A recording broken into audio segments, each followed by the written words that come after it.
Dear delegates of the UEFA member associations, dear FIFA President, dear members of FIFA Executive Committee, President Gravina, dear guests, dear all, welcome to the 43rd UEFA Congress in Rome.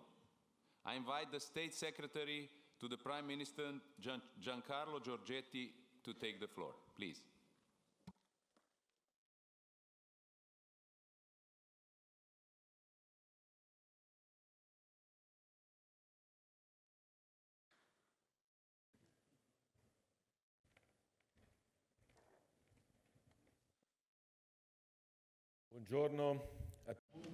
Good morning to everybody.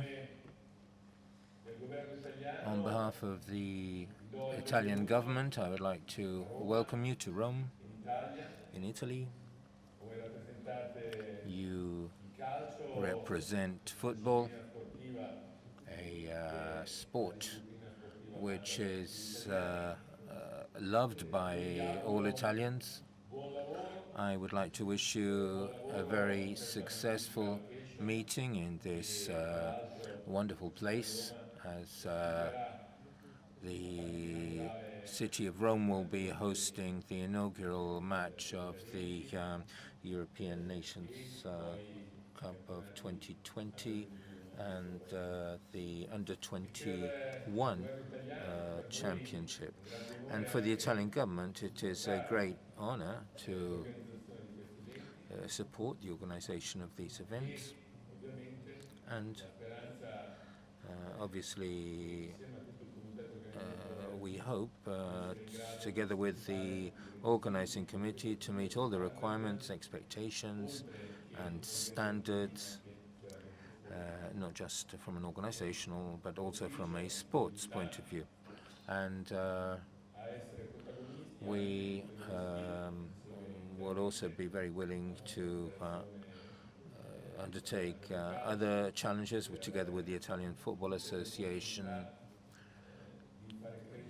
with all the opportunities to grow this sport and take it to new dimensions, which I think are opening up in particular for women's football, which is one of the major points of interest currently. Thank you all again for being here, and I wish you a very successful meeting.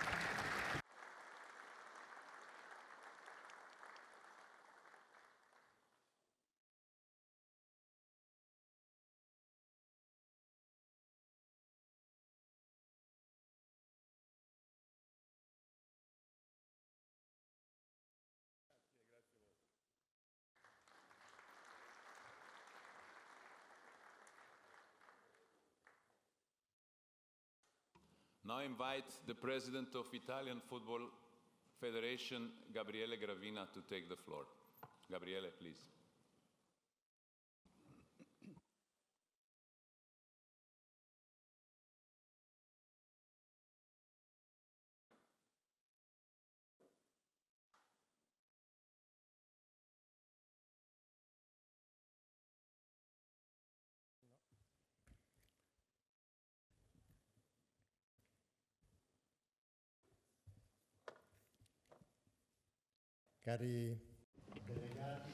Dear delegates from European federations, dear members of the Executive Committee, dear President Čeferin, dear President Infantino, and eminent guests at this Congress, on behalf of the Italian Football Association and our football family, I'm very glad to welcome you to Rome.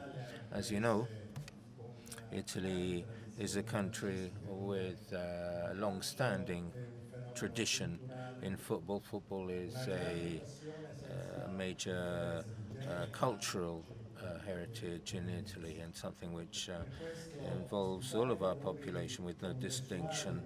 And therefore, hosting the Congress of the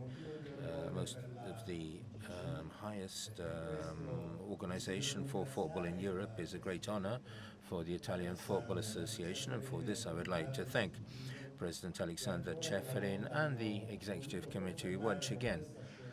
with this decision have confirmed their confidence in Italy. We hope that we will be able to repay our trust with our full commitment and the traditional hospitality of Rome, the Eternal City, with its historic venues, will welcome you in a truly unique scenario. We feel responsible to having you have a unique experience, and this evening together we'll be visiting one of the most beautiful places in this city, which makes the whole world a dream. Michelangelo will be our first testimonial. His statement that one paints with one's mind and not with one's hand is a lesson for all of us who are called upon to outline the strategy for the football of the future. The last time Italy and Rome hosted a UEFA Congress was in 2003. A lot of things have changed since then, and UEFA has always shown itself capable of innovation together with a continuing focus on bringing increasing value to football.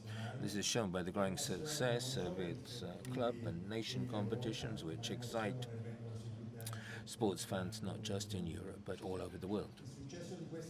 The success of these strategies, which have become designs of great value for European football, was dictated by the idea of sharing our heritage. This is something which should always be behind a constant dialogue within our midst and together with other football institutions. We hope that we will have you as guests also in the major events we'll be organizing in future, starting from the Under-21 European Championship, which we'll be organizing with our friends from San Marino, moving to the 4 matches of the 2020 European Championship, which Rome will have the privilege of holding starting from the inaugural match. It is very exciting to have this audience in front of me, because I see a large family. Sometimes we may be sports rivals on the field, but we are friends and colleagues who share the same goals: to work for the development of the most beautiful sport in the world. Football is a team sport, and you can't play on your own if you want to score a goal. You have to work together, be united, innovate, and renew oneself. This is something which I hope for all of us, for our federation, for our associations, and to President Čeferin, to whom I wish the greatest of success in his next term. And I also would like to bear witness to all those who work to make UEFA efficient and effective on a daily basis. So the best of success for this Congress. Thank you. Grazie, Gabriele. Thank you, Gabriele. FIFA President Gianni Infantino to take the floor. Gianni, please.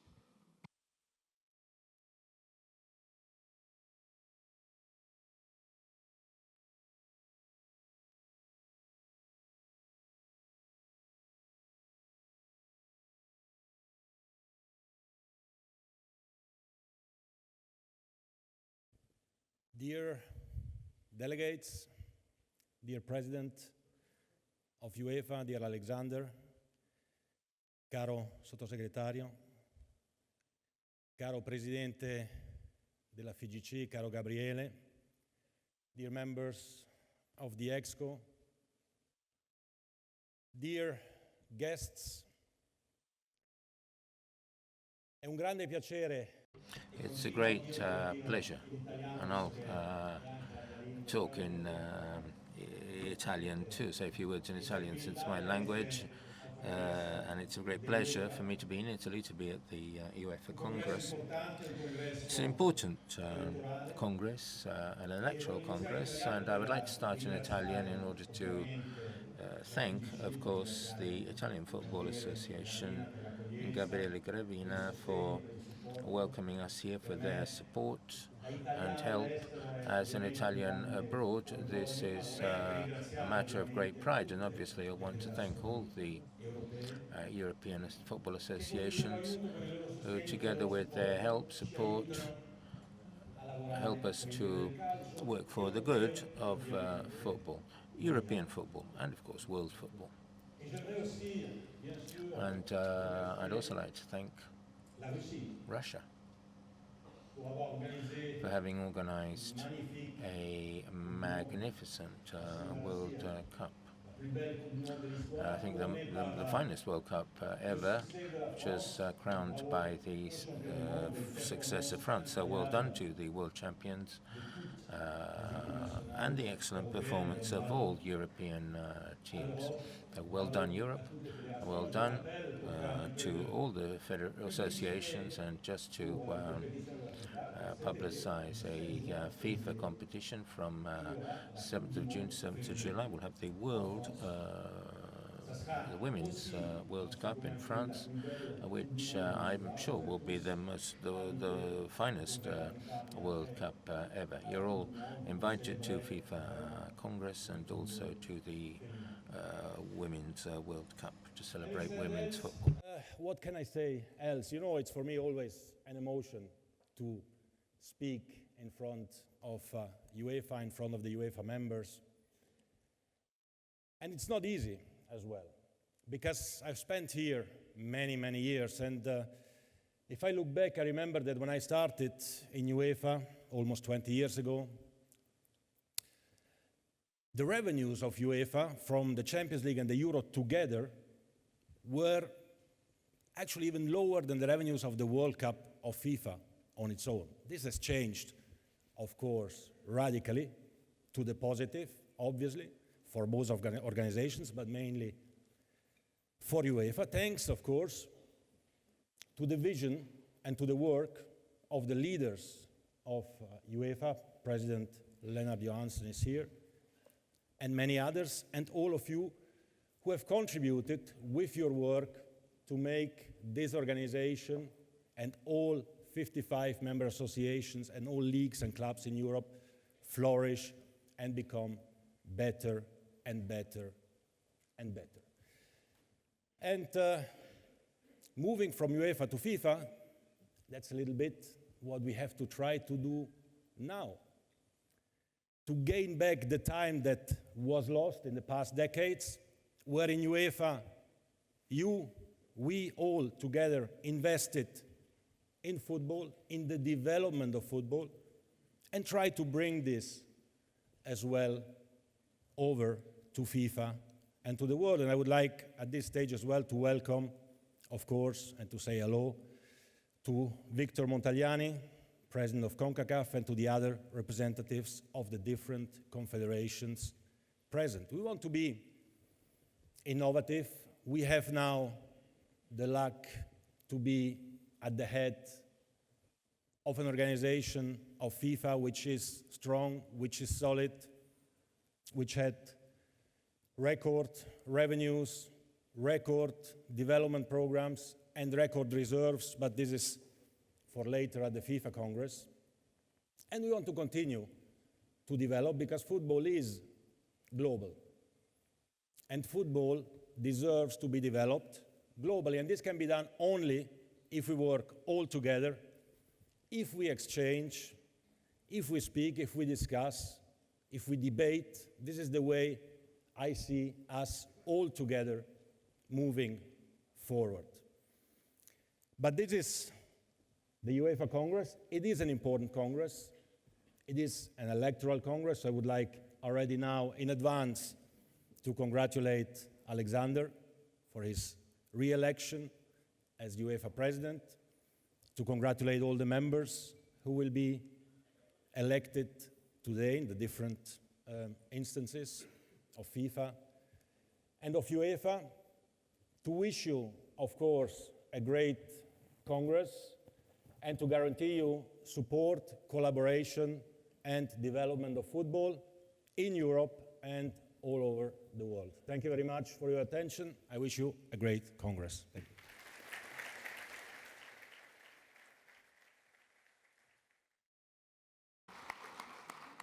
Thank you very much, Gianni. Now I would like to invite you to respect a minute of silence in memory of the members of the European football community who have passed away since our last Congress.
Thank you.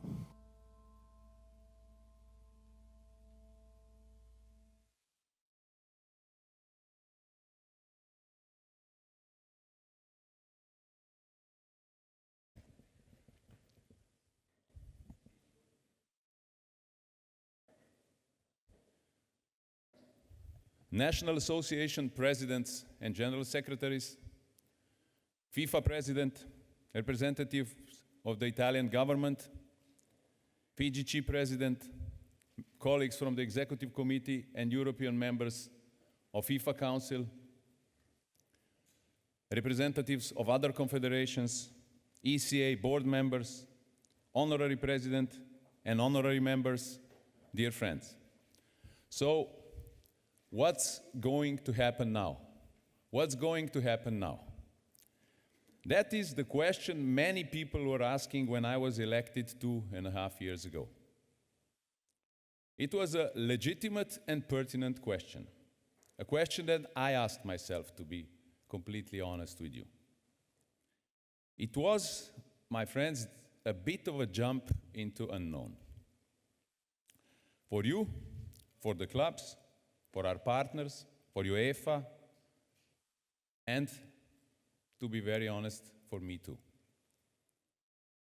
At that time, my friends, football, at both world and European levels, was being rocked by the most serious governance crisis in the history of football. And yet, you decided to trust the keys of the football house to a virtual unknown. So what has happened since 14th of September 2016, when you placed your trust in me? Well, first of all, you need to be aware that I've had my doubts and I made mistakes. I have no problem admitting that, because a leader without doubts is a delusional and very dangerous leader. And a leader who never makes mistakes simply doesn't exist. And it's possible also that he or her is deceiving himself. And also that, my friends, is very dangerous. But leaving by doubts and mistakes aside, what actually happened since 14th of September 2016 when you placed your trust in me. Because a crisis is above all a unique opportunity to change for better. The first thing we wanted to do, and I think we did, was regain the unity of European football. Regaining the unity of European football, the unity that we had lost, meant treating the other presidential candidate with respect. And Michael is now a valid, more than all, a valid and vital member of our executive committee. Regaining the unity we had lost, my friends, meant being new UEFA president to all 55 national associations. And not only the important ones and not only some of the national associations, just showing the respect to everyone.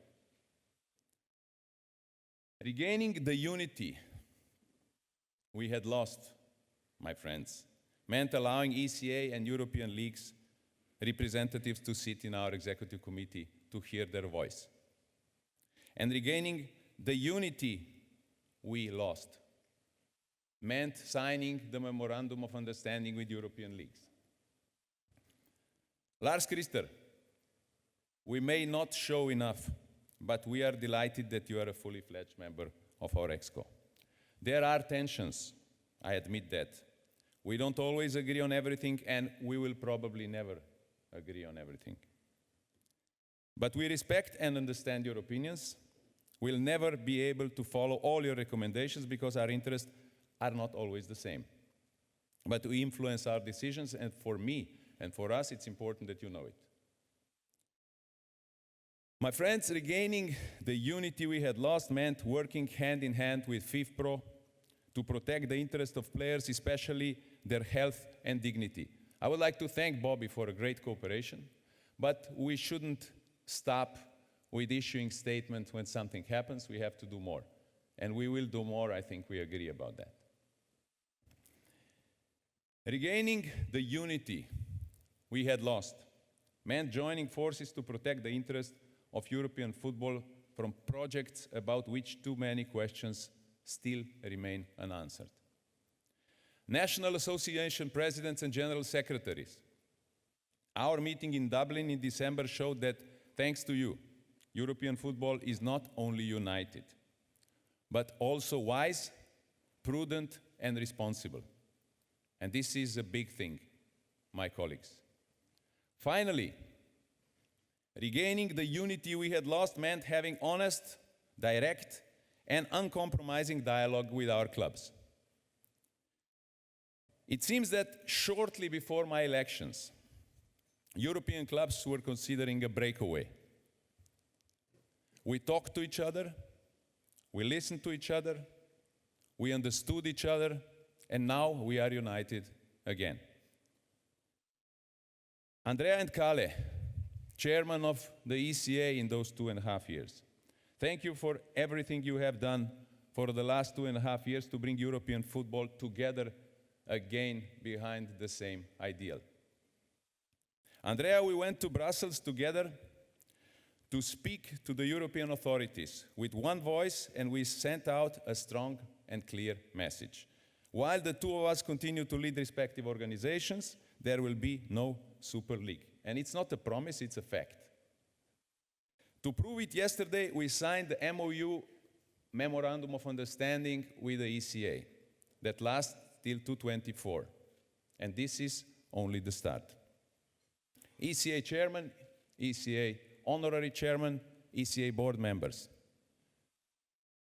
Thank you for being with us today. Thank you for respecting for more than 60 years of tradition. Thank you for respecting 55 national associations that ensure that every weekend millions of youngsters are able to play football in decent conditions, supervised by trained coaches and qualified referees. Associations that are bringing through Modric's and Mbappe's of the future for your and our benefit. National football, my friends, and club football are not enemies. They shouldn't be enemies. They are both part of the same game, and together we form the virtual circle. Your success depends on that of the associations, and vice versa. Thanks to our regained unity, European football once again stood up on top of the world in Russia this year with 4 teams in the semi-finals of the World Cup. In a world where individualism is growing ever stronger, this unique model that we have, this solidarity, should serve as an example. Major clubs, the big clubs, you captivate entire generations, you make football popular. This gives you rights and privileges, but this gives you also responsibilities. Major clubs, if you had carried out your alleged plan, your clubs would have lost their status as great clubs in the hearts of the people. The only thing great about you that would stay would be your past and nothing else. By respecting the football pyramid, by respecting our sports institutions and history, by respecting the principle of competitions that are open to everyone without exception, by respecting the promotion and relegation system that lies at the heart of our sporting culture, by respecting results on the pitch which sometimes differ from the results on the account books, by respecting supporters and the ethics of sport, by respecting the volunteers who give so much time and effort to keep our sport alive, by respecting universal values that are the last defenses against selfishness, cynicism, and greed, and too often rule our modern societies, including football. You remain great clubs in the world's eyes, the greatest clubs in history. So thank you for having understood, and trust me, you will not regret it. What has happened, my friends, since 14 September 2016, the day when you placed your trust in me? Again, because a crisis is above all a unique opportunity to change and to change for better, we wanted to put respect back at the heart of our concerns and how we operate. Respect, first and foremost, means respect for ethics. This is why we have strengthened UEFA's good governance and transparency, and issued good governance recommendations for our member associations. Limited terms of office, the publication of salaries, the creation of a compensation committee, and the inclusion of independent members in a reinforced governance and compliance committee are just a few of common sense reforms we have introduced, and this is only the start. We'll be doing more in this area because there are weaknesses in every system, including ours. Respect, my dear friends and colleagues, means also respect to the rules. Those who cheat should be punished, if only out of respect for all those who make all the effort and sacrifices necessary to abide by the rules. It's a message that applies to doping, match fixing, financial fair play, and corruption. I simply hope that the relevant authorities will do what they need to do whether cheating is proven, and that they will do it with firmness, but also with common sense. And if they don't, if something is not working properly in our well-oiled machine, if there are repeated failures, changes will need to be made to put matters right, and changes will be made. My friends, respect also means listening. We have seen each other at top executive program meetings. Over the past 2 years, we have held numerous bilateral meetings. I've visited you on the ground, and I have listened to your concerns and aspirations. The forthcoming reform of our youth competitions is a great example. This is the proposal that came directly from you. And the same applies to the 2019-2024 strategy that will shortly be presented by our first Vice President, Karl Erik, who is steering the project. This strategy, my friends, is your strategy. You wrote it. So for the past 2.5 years, I would like to think that we have moving forward together as a team, and I think we are moving in the right direction. Respect, my friends, don't forget it, means preserving the heritage and protecting the history of an institution such as UEFA. When crisis hits, it is not the time to suddenly forsake everything that has gone before. I am not the president of a new UEFA. I am the president of UEFA. I am the president of an organization that can be proud of its past and confident about its future.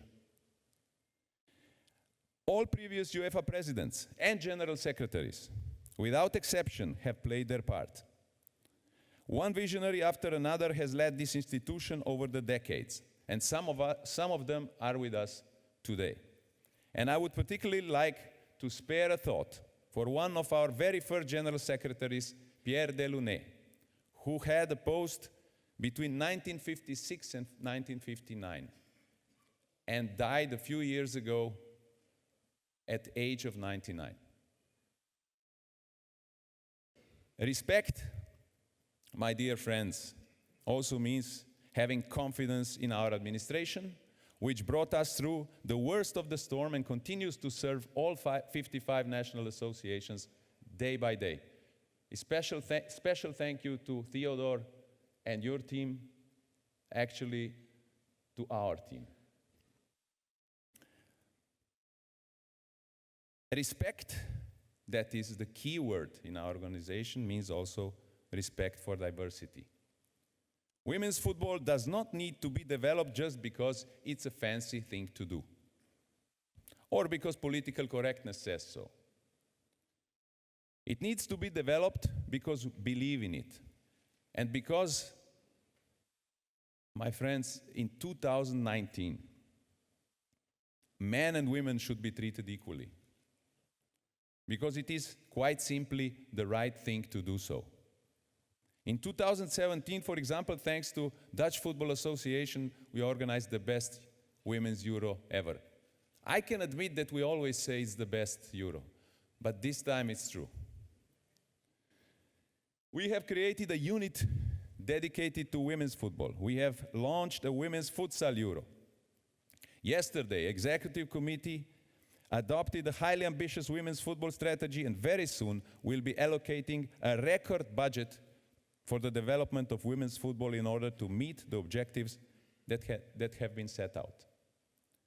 Because contrary to what some people say, women's football is not football of tomorrow. Women's football is football of today. Women's football is football of now. And we have to acknowledge that, and we have to accept that. And of course, I would like to wish good luck to all European teams that qualified for the World Cup in France that will be organized this June by FIFA and French Football Federation. Respect, my friends, means constantly talking to representatives of the other confederations and explaining to them with total honesty and transparency our point of view, which sometimes, often, or very often, in fact differs from theirs. Victor, thank you for putting up or for tolerating my sometimes hard stances at the FIFA Council. I'm glad, and we are all glad that you came. You showed respect to UEFA, and it means a lot to me, it means a lot to us. Thank you very much. Respect also means that we don't leave behind the clubs that are not so successful than the clubs that win the competition. Respect, therefore, meant creating a third UEFA club competition that will enable more clubs from more associations to play in Europe and to dream Europe. And this is development of football. Respect means giving unconditional support to FIFA, to the project that we consider to be fair, even when they go against our interest. as we did, for example, when World Cup reforms saw the percentage of European representatives fall in relation to that of other confederations. It means giving unreserved backing to projects that will raise ethical standards in football, and to projects that will make history, like the professionalism of women's football.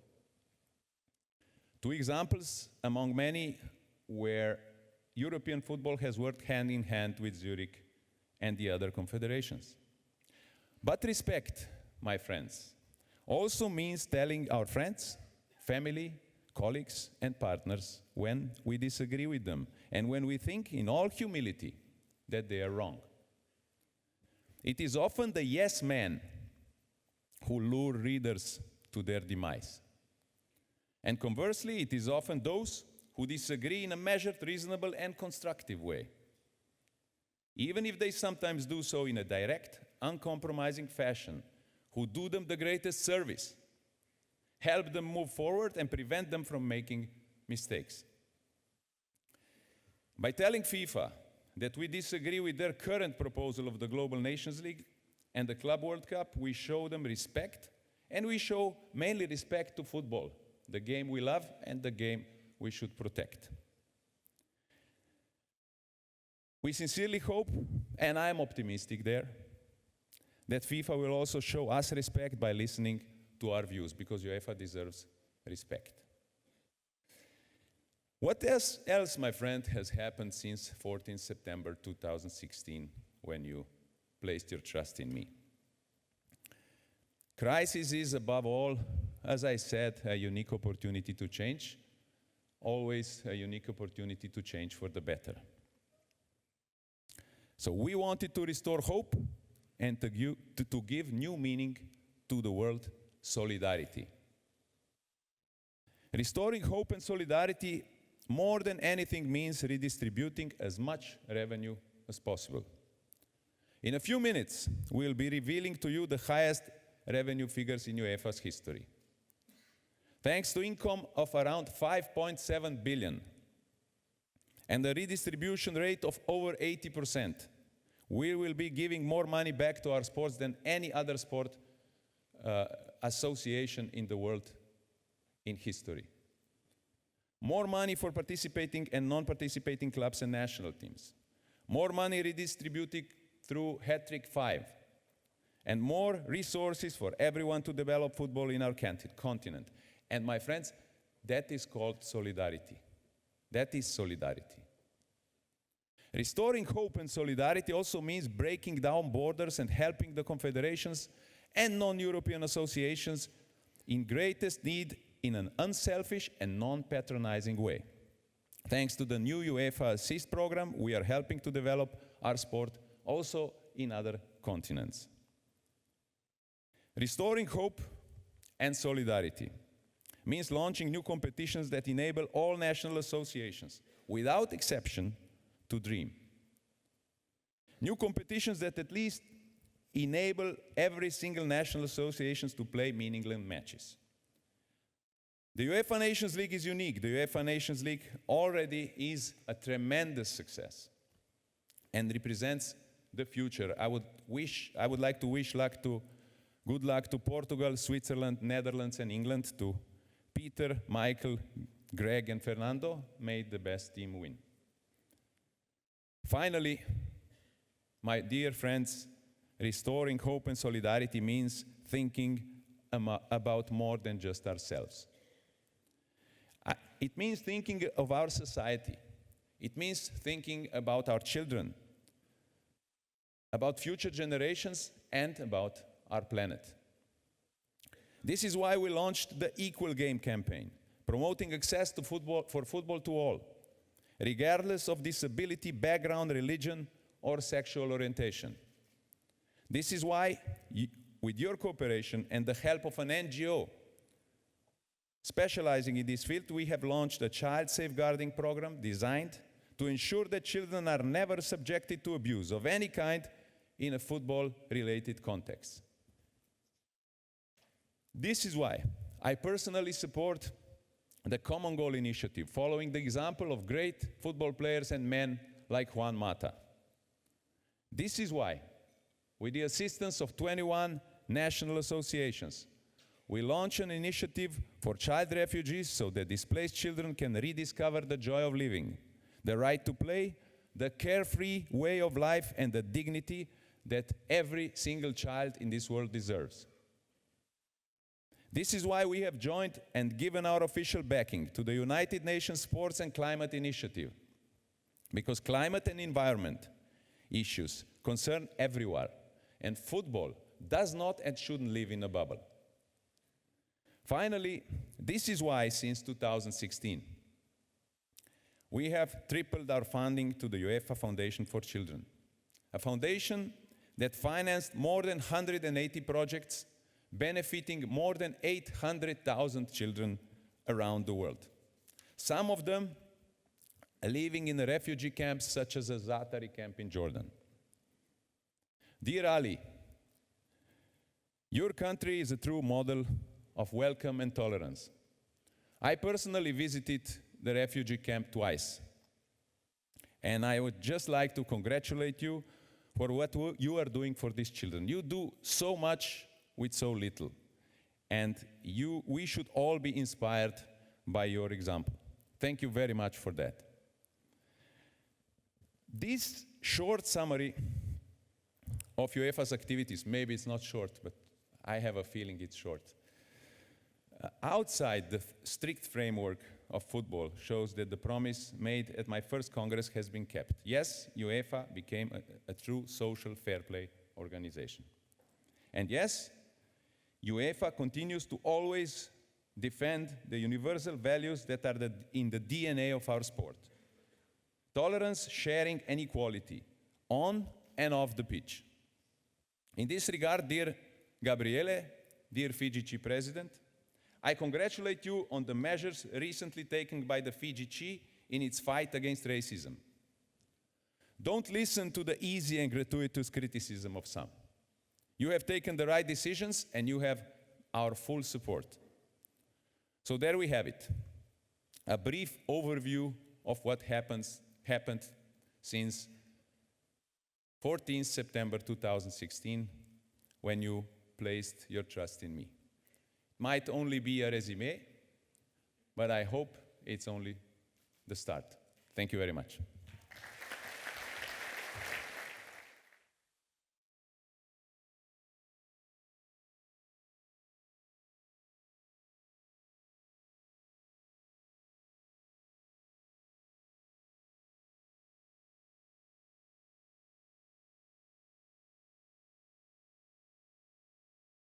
I give the floor to General Secretary to do the roll call. Thank you, President. I will kindly ask each delegation to confirm their presence by holding this orange card, and I will start with alphabetical order. Albania, present. Andorra, present. Armenia, present. Austria, present. Azerbaijan, present. Belarus, present. Belgium, present. Bosnia and Herzegovina, present. Bulgaria, present. Croatia, present. Cyprus, present. Czech Republic, present. Denmark, present. England, present.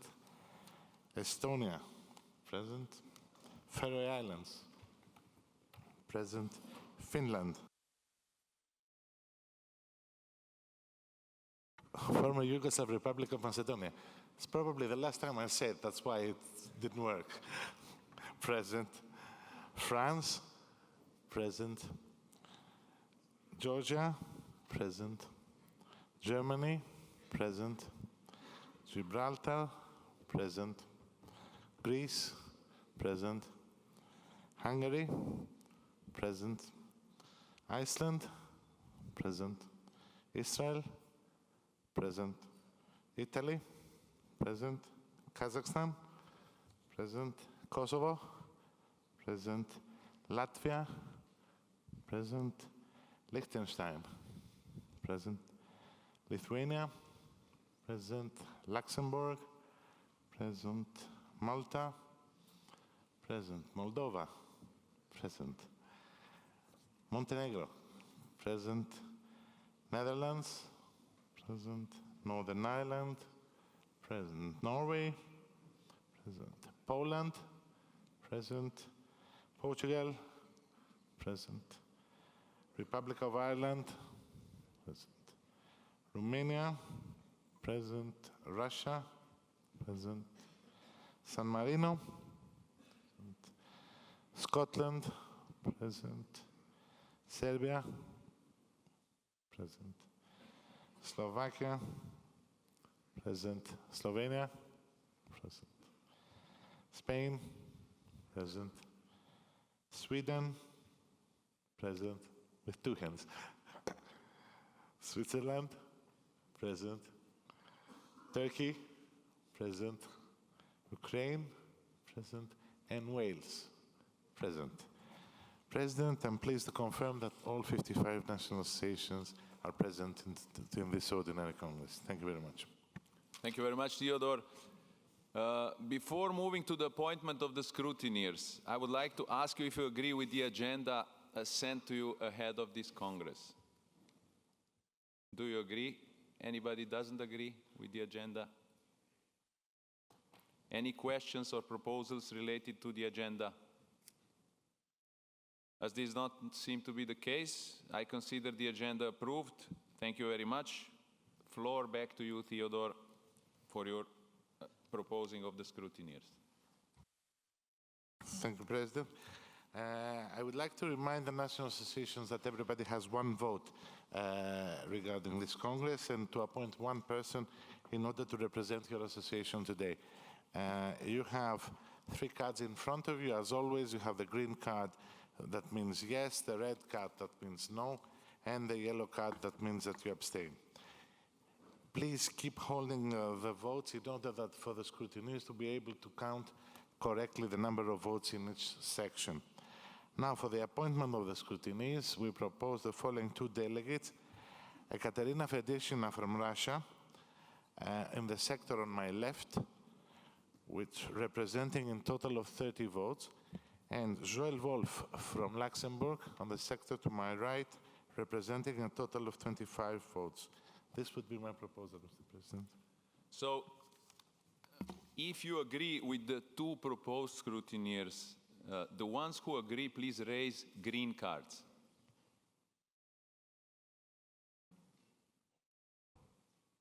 The ones who disagree, please raise red cards. Any abstentions? It means yellow card. Okay? So, Ms. Fedishina and Mr. Wolf will be the scrutineers today, and we move to the next item of the agenda.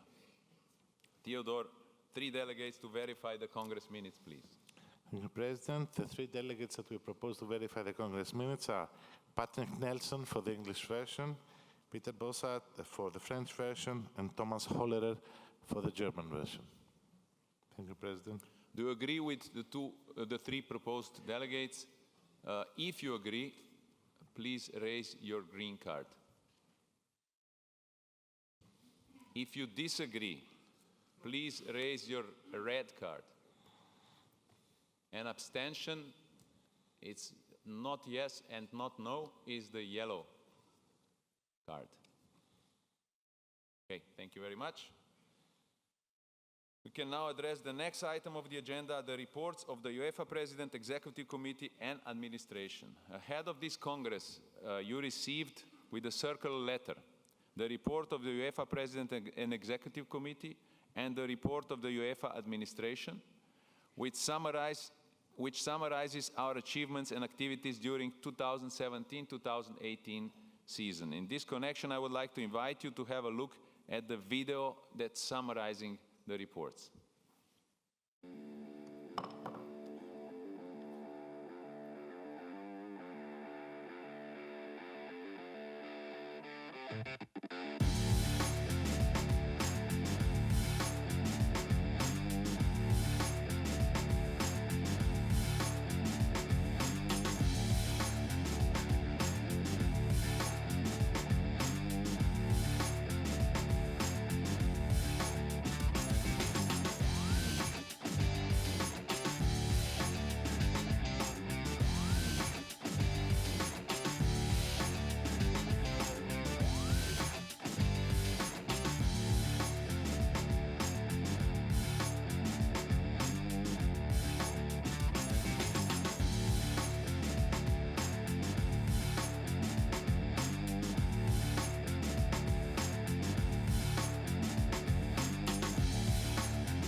Do you have any questions on this report that you've seen in a short video?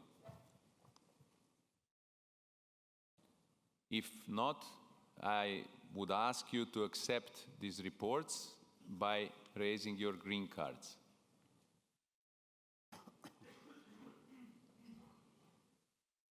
If you don't want to accept this report, please raise your red cards. If you wish to abstain, please raise your yellow card. Thank you very much. We can go to the next point of the agenda, which is financial matters. Financial matters are not only about money, but are also about solidarity, about revenues, about budget, about auditor's report. So before we move to the next agenda point, I would like you to see a short video about the Hat-Trick project.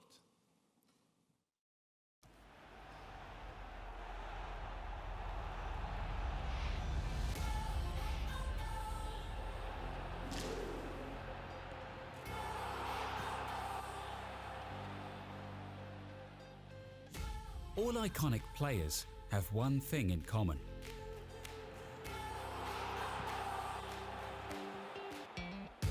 They started on their local football field with a ball and a couple of friends. The fundamental truth about football is that there is no future for it without development at the base level. Access to football is crucial, and a pitch should never be far away from anyone who wants to play the game. In 2004, UEFA introduced Hat-Trick, a program to develop football through investment, education, and sharing knowledge. Since then, UEFA and its member associations together have built pitches, training centres, stadiums, and provided a wide range of educational courses.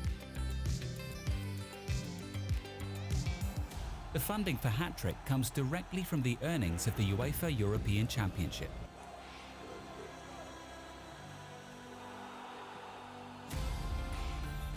So far, UEFA has invested €1.8 billion into the development of football, going up to €2.6 billion by 2024.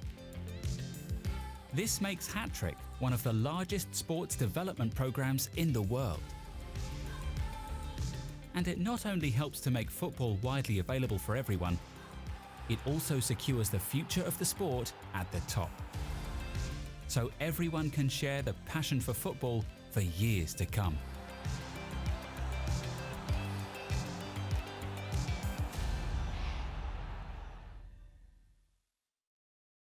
Now I pass the floor to Josef Kohler, our finance director, who will present UEFA's financial statements for the 2017-18 financial year. Josef, please. Where is he? Thank you, President. Dear delegates, ladies and gentlemen, I am pleased to address you today to present UEFA's financial statements covering the period from 1st of July 2017 to 30th of June 2018. You have received the financial report with your Congress documents, and no specific questions have been raised by you. From a financial perspective, the focal points in 2017-18 were UEFA Women's Euro 2017, Futsal Euro 2018, and the substantial increase in additional investments to promote, protect, and develop European football. Total revenue stood at 2.8 billion and was on budget. Clearly, another marking point this season was the fact that club competition revenue passed the 2.5 billion mark for the first time.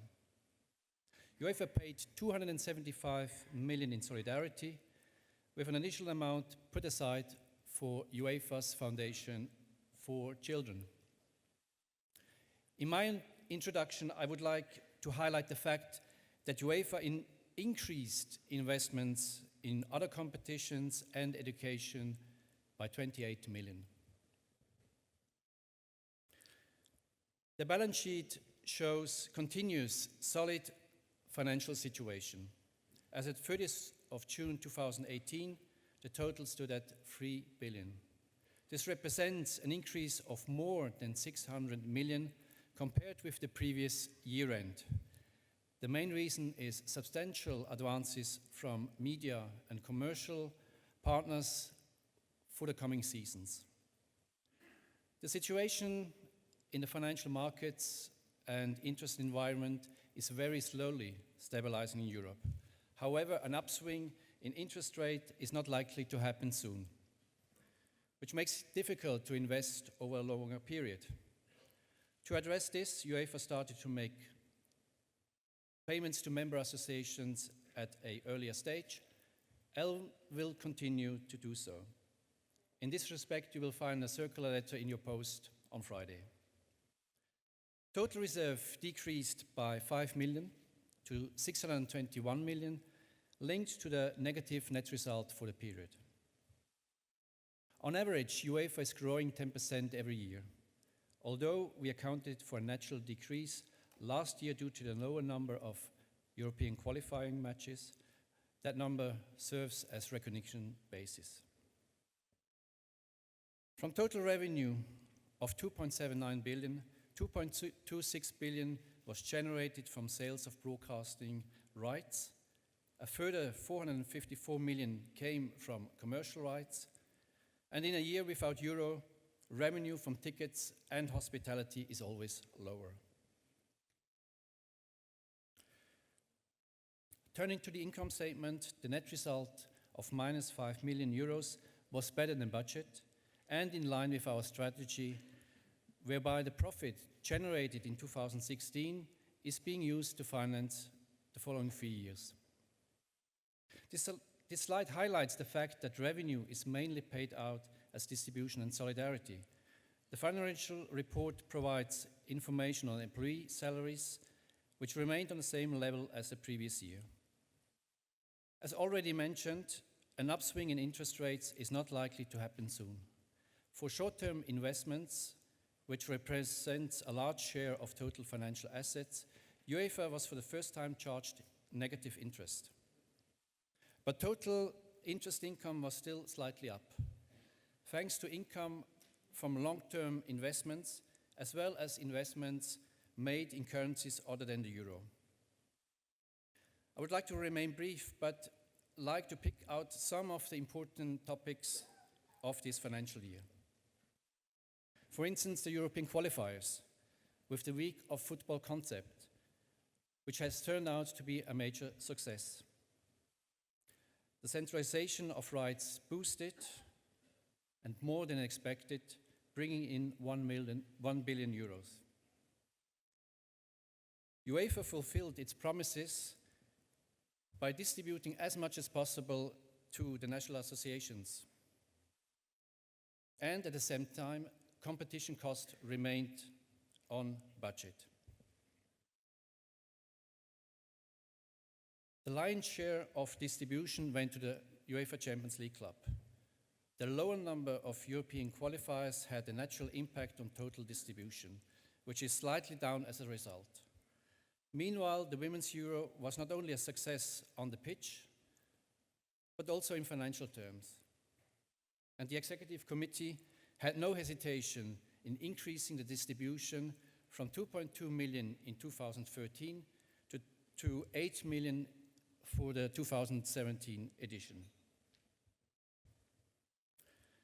UEFA paid 273 million in solidarity, 5 million up on the previous year. This mainly reflects UEFA's decision to substantially increase its donation, first and foremost to the UEFA Foundation for Children. Earnings generated by our competitions are not only paid out as distribution and solidarity. Compared with the previous season, UEFA made again more money available to women's, youth and futsal competitions, as well as investing more in development and education. In real terms, this amounted to a further 28 million being invested into football. What did not go up, however, were the expenses to administer and govern UEFA. To summarize, I would like to say that we can present solid financial statements with budgets under control. And this financial strength can help to promote and protect football. Our club competitions remain in a solid position as well, as testified by revenue passing the 2.5 billion mark. And we can expect even better result for the new cycle. Last but not least, centralizing national team football rights also has proven to be a success. The net result stands at -5 million and, as I explained, better than budget. But far more importantly, ladies and gentlemen, considerable value is generated for European football. To conclude my presentation, I would like to mention that the financial statements have been audited by EY, who delivered a positive report. Consequently, and as indicated in the annex to the financial report, they recommend the 2017-18 financial reports and statements for approval by the UEFA Congress. This was my presentation. I thank you for your attention, and I hand back to the President.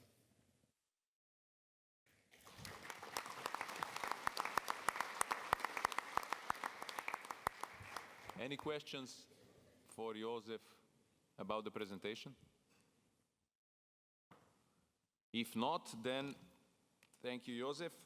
Let's start with the financial report and the auditor's report of Ernst & Young SA in Lausanne for 2017-18, which you received in advance of the Congress.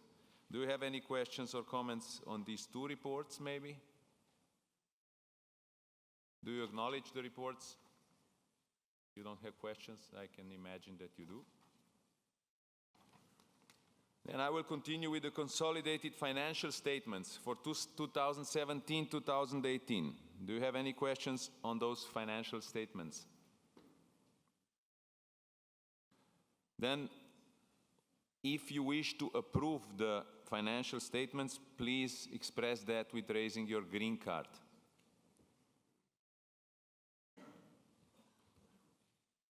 If you don't want to approve it, if you disagree, show your red card. If you wish to abstain, yellow card. Thank you very much. Moving on to UEFA standalone financial statements 2017-18. Again, anyone wants to speak? Anyone wants to ask something? Anyone needs an explanation? Then I invite you to approve UEFA standalone financial statements for 2017-2018 by raising your green cards. Whoever disagrees should raise the red card. If you wish to abstain, please raise your yellow card. Thank you very much. So you have approved the consolidated financial statements for 2017-2018 and UEFA standalone financial statements for the same period unanimously, which is a very good sign. Let us move now to the budget for the 2019-2020 financial year, and this will be presented by our treasurer, David Gill. David, please.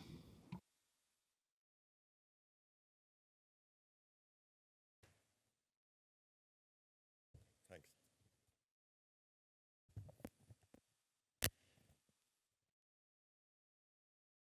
Thank you, Mr. President, dear delegates, distinguished guests, ladies and gentlemen. I'm honored to present the budget for the coming season 2019-20. This is both a very easy and pleasurable experience for two main reasons.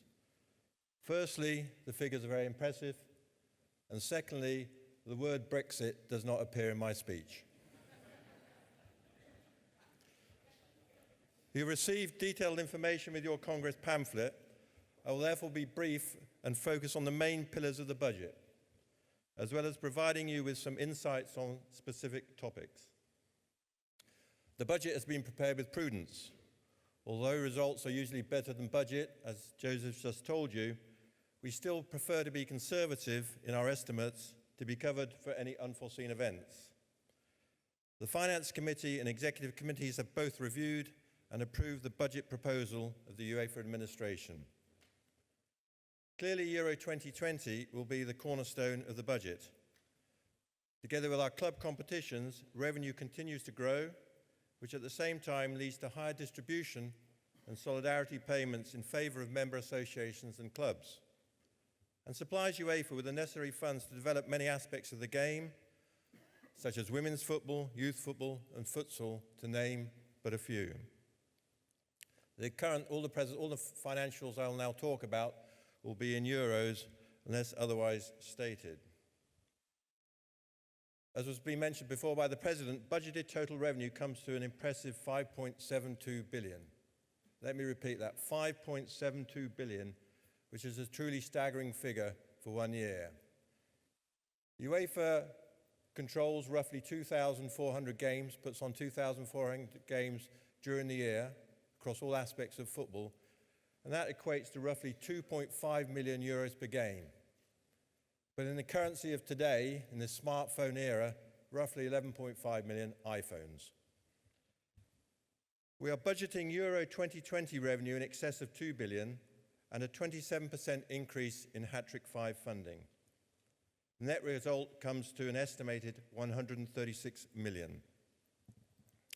Revenue will be 25% higher than in 2015-16. This tremendous growth is linked to increases for national team competitions from the European qualifiers and Euro 2020. Club competitions also contribute to this success with a 38% increase for the current cycle, which started in 2018-19.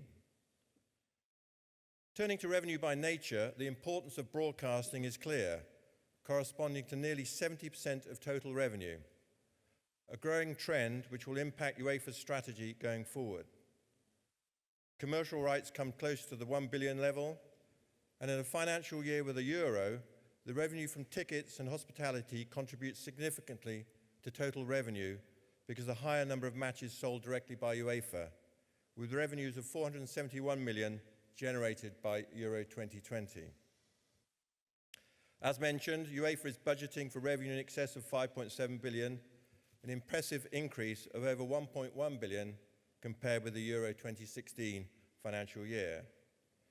3.4 billion is budgeted for distribution back into the game, and the second highest budget line, at 1.1 billion, is earmarked for the different solidarity programs and therefore also goes back into the game. Naturally, the expenses related to organising competitions, developing football, and supporting our member associations will increase in parallel with the increase in revenue. And it goes without saying that staging Euro 2020 in 12 different countries has a big impact on all expense lines. The net result of 136 million will part finance UEFA's operation over the next years until Euro 2024 kicks in. I would like to use my time to mention some specific topics I think are worth focusing on.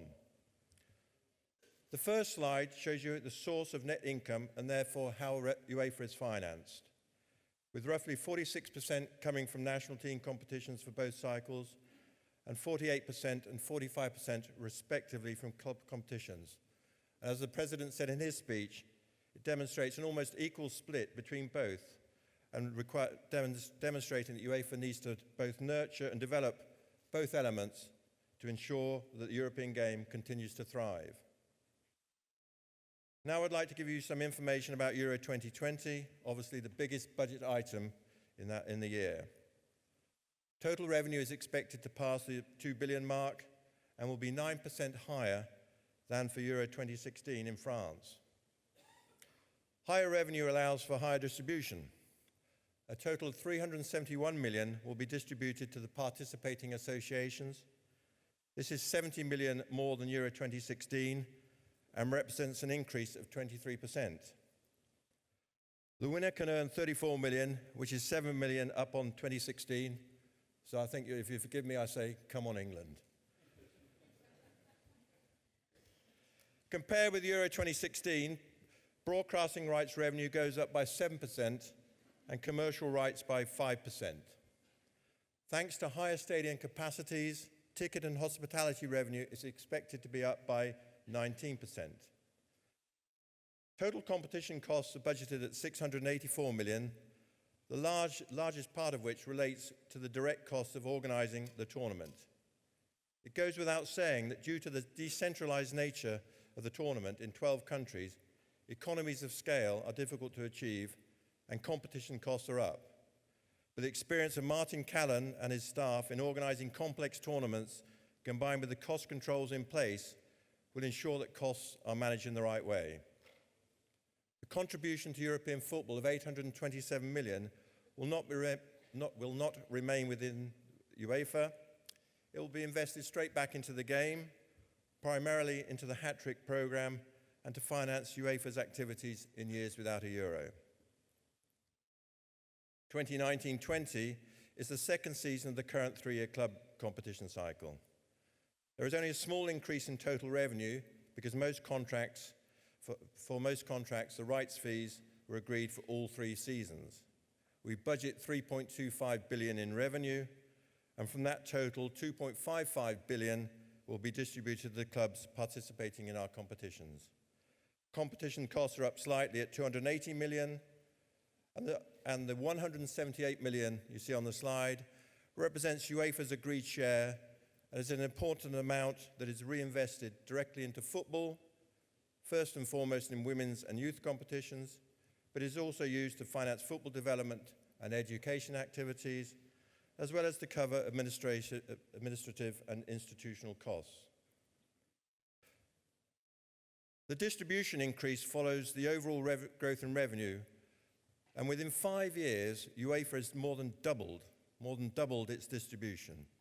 The total budget stands at 3.3 billion, with the highest share going to the UEFA Champions League clubs, but it's not only the bigger competitions that benefit from UEFA revenues growth. Higher distribution has also been approved for the Women's Champions League.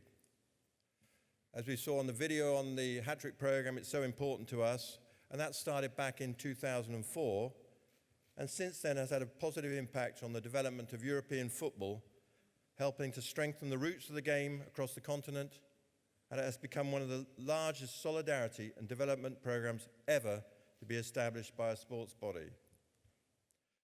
The overall hat-trick 5 budget is 776 million. This is a 27% increase on hat-trick 4 and 4 percentage points higher than the 23% increase in the distribution to the Euro 2020 participating associations. To conclude my budget presentation, I would like to say that I'm very happy as UEFA Treasurer to present to you this budget, which contains some impressive figures and ambitions. Please rest assured that UEFA's financial position is very healthy and that the organisation is fulfilling its mission by delivering substantial increases in revenue and controlling its costs. This enables the organisation to significantly increase distribution to national associations and clubs, increase support to national associations, invest more in football development, and last but not least, continue to accomplish our mission. I'd also like to thank Sandor Czarny and Michele Uva, my fellow members of the Finance Committee, for their support, invaluable support and assistance in the last year. And a special thanks to the President, Theo, Joseph Collar, and all the finance team. As you will realise, they do all the hard work, and the 3 of us just put the ball in the open net from a metre out. So we're very grateful to them for all their work. But with that, I'd like to thank you for your attention and hand back to the President, who will invite you to approve the budget. Thank you.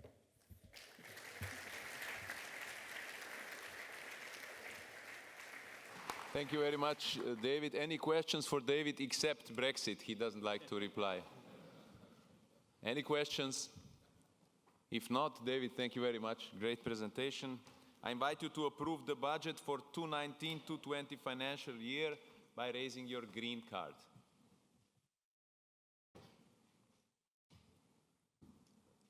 If somebody doesn't want to approve the budget, please raise a red card. Any abstentions? Yellow cards? So unanimously approved. Thank you very much. Let us now address the next item of the agenda, the appointment of the external auditors for 2018-2019 financial year.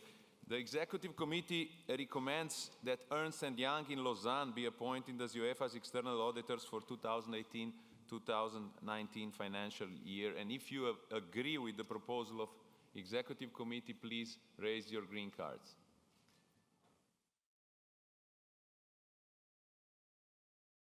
If you disagree with the proposal, please raise your red card.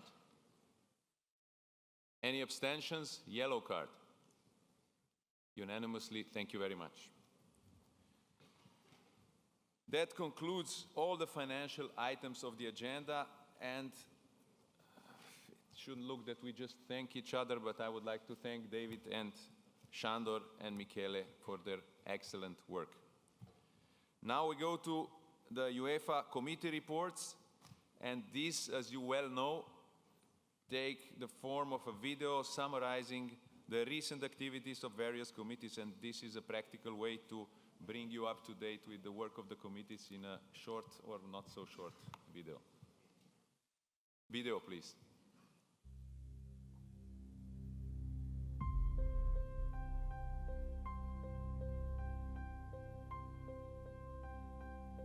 The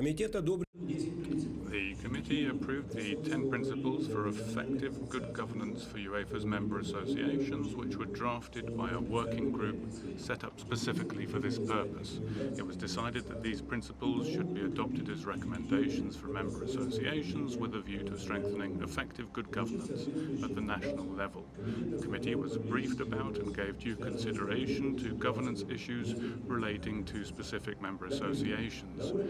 These included the government action taken in Albania to resolve the conflict arising from political interference in the electoral process of the national FA.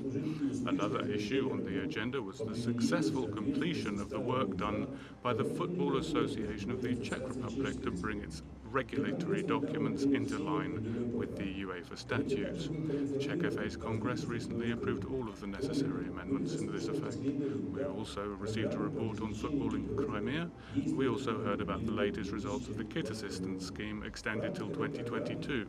Within the framework of this scheme, 8 national associations have received customized kit from Macron, which was selected as the preferred supplier following a tender organized by UEFA.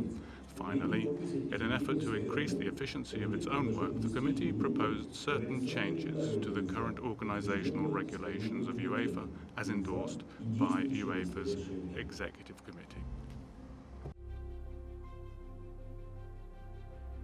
Good governance and compliance are two important pillars of UEFA's work and two areas that are also especially important to our President Aleksander Čeferin. In political, sponsorship and media circles, UEFA is therefore considered to be a credible sports organization because it attaches importance to transparency and openness. For almost 2 years now, the UEFA Governance and Compliance Committee has been working to improve UEFA's already good standards. This has involved developing rules for awarding TV or marketing rights and introducing binding procurement rules. For the credibility of UEFA and for reasons of fairness, it is also important that we check that hat-trick payments are used for the purpose for which they are intended. In this respect, UEFA's auditors cooperate fairly with our member associations and coordinate their activities with the external auditors. UEFA is a very upright organization that meets modern standards of good governance and compliance. And that is something we can all be happy about.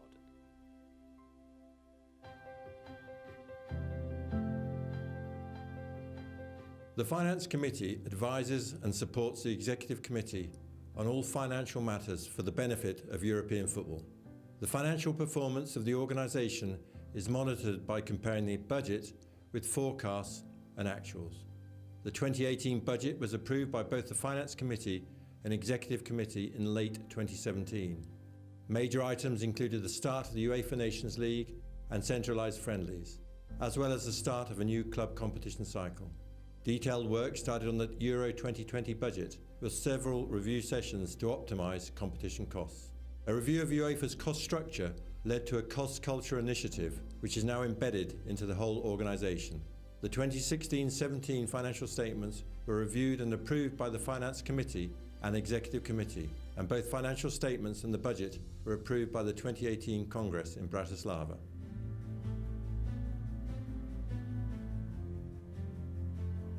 The committee agreed that, in keeping with its previous decision, the major review of refereeing categories should take place each summer, to allow the national associations to take this into account when nominating referees for the following year's FIFA list.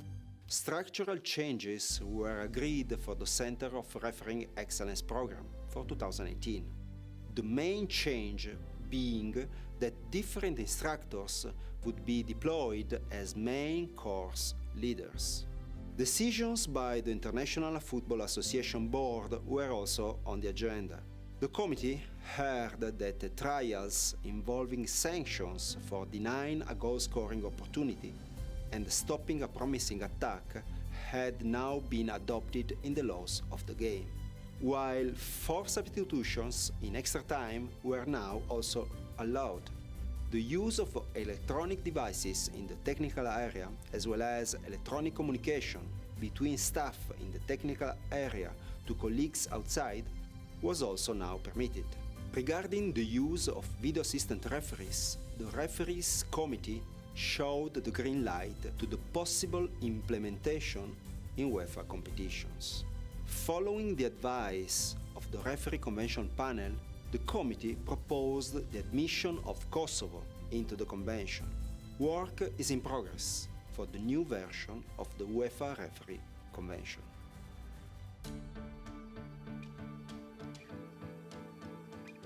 During a busy year, the committee analyzed in depth a number of complex technical questions linked to the implementation of the new competitions landscape, with the brand new UEFA Nations League taking center stage at its inaugural draw in January.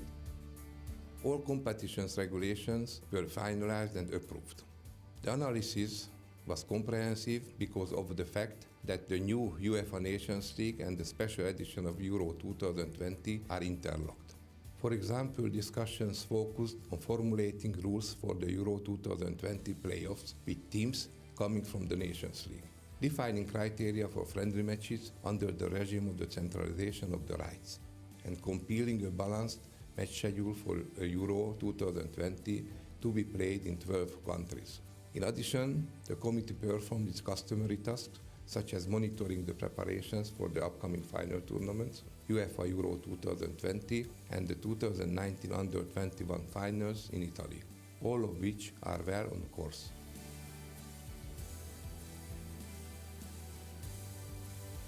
The Club Competitions Committee was given regular updates on the European club competitions that were in progress, as well as the work being undertaken to compile and update the various club competitions regulations. The regulations for the new cycle, including changes decided in 2016, were recommended. In addition, the committee finalizes recommendations regarding the distribution of revenues to the clubs in the forthcoming period. Discussions centered on the competition format for the next 3-year cycle between 2021 and 2024, with particular attention to the UEFA Europa League. With financial fair play measures constantly being fine-tuned, the committee took great interest in developing in this important area for the well-being of the club game on this continent.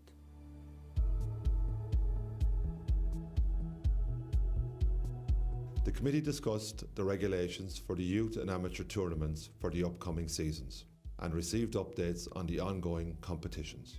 It also reviewed the proposed changes as regards the awarding of the Maurice Burla Trophy and fully supported the new concept, whereby the trophy will now be awarded every 4 years following the Euro cycle instead of every 2 years.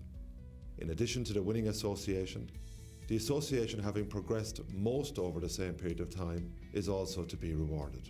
The committee started a review of formats of the Under-17 and Under-19 European Championship qualifications and final tournaments.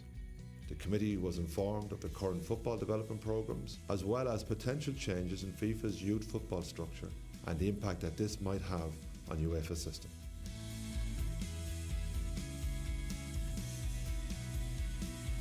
The committee made a detailed review of the successful UEFA Women's Euro 2017 from a competition, events, marketing and communication perspective. It also discussed a proposed new format for the 2019-21 European Women's Championship qualifying competition and the qualification path for the 2020 Women's Olympic Football Tournament. The committee analyzed the current access and qualification paths for the Women's Under-17 and Women's Under-19 Championships and decided to study possible format remedies to the number of matches ending with very unbalanced scores. The committee applauded the initiative to launch a women's club injury study. The overall aim is to protect players and help clubs with the data of injury patterns in general. Regarding the obligation to have female coaching staff for all teams participating in UEFA Women's national team competitions, the committee felt that this was a necessity in order to boost women's football.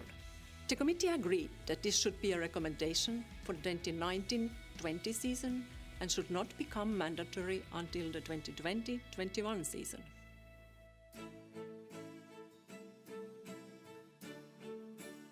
The main topic dealt with by the Futsal and Beach Soccer Committee was the integration of new set of competitions approved by the Executive Committee in April 2017, namely the UEFA Women's Futsal Euro and UEFA Under-19 Futsal Euro calendar, format, bidding system and regulations. Following the decision to organize the UEFA Futsal Euro every 4 years with 16 teams, with the next final tournament being in 2022, a proposal was made to enhance the 2020 FIFA Futsal World Cup European qualifying competitions by adding an elite round. A key decision was to rename the UEFA Futsal Cup as the UEFA Futsal Champions League in order to provide for better exposure and a stronger positioning in the market. The launch of UEFA Women's Futsal Euro met with a very positive first outcome, with no fewer than 23 national associations taking part in the first competitions, proof that the decision to launch a women's futsal competition was well justified. The committee also examined various potential scenarios for Futsal Euro 2022, including questions related to the calendar.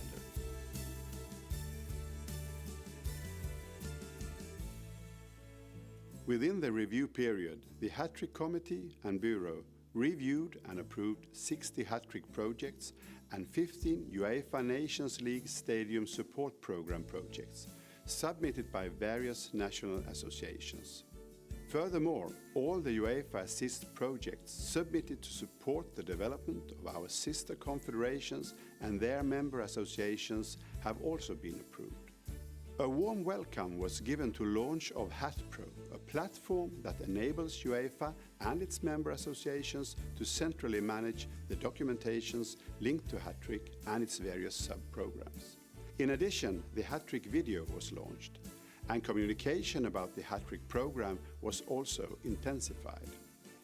The committee also decided that one committee per season will be organized abroad at national associations headquarters or national training centers financed by the Hat-Trick program, enabling committee members to see with their own eyes the results and impact of their decisions. Last, but definitely not least, Hat-Trick amounts were approved for the fifth cycle from 2020 to 2024, guaranteeing to UEFA member associations €4.5 million for development projects and up to €2.4 million per year in incentive payments.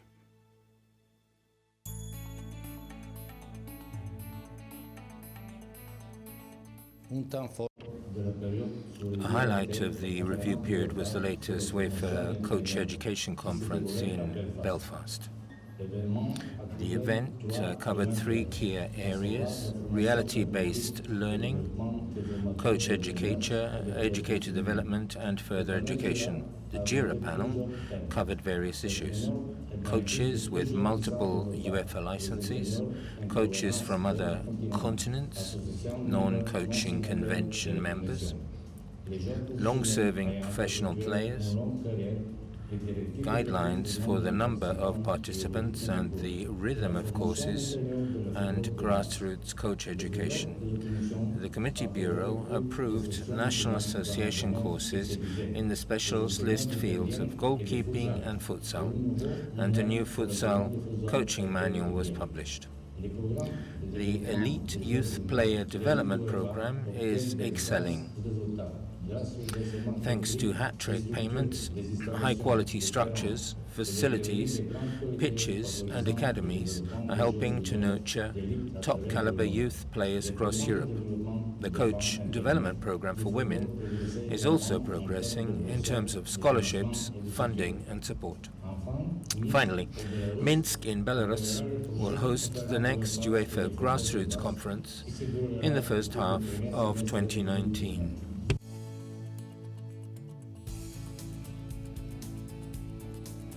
Club licensing and financial fair play have become through all these years a mainstay of European football. Both systems have had a great impact on the organization of UEFA clubs and UEFA competitions, increasing transparency and improving sustainability and competitiveness. In this context, the Club Licensing Committee supervised the entire consultation process related to the review and development of the UEFA club licensing and financial fair play regulations, initiated to identify weaknesses and make improvements to the existing regulations. Key amendments were presented and approved by the UEFA Executive Committee. Updates were also provided on current club monitoring activities for the 2017-2018 season. It was noted that 6 consecutive years of improvement have turned combined club losses of 1.7 billion into profits of 600 million. A highlight of the year was the Club Licensing and Financial Fair Play workshop held in Montenegro in October, with approximately 160 participants from all 55 UEFA member associations and representatives from FIFA and sister confederations. The Club Licensing Committee supervised the establishment of the UEFA Intelligence Center throughout the season. The center serves both as a strategic think tank and a center of excellence providing ad hoc strategic studies. We will continue working and keep the helm right, because the rules and the rules respect are pillars of football we love and we have to protect.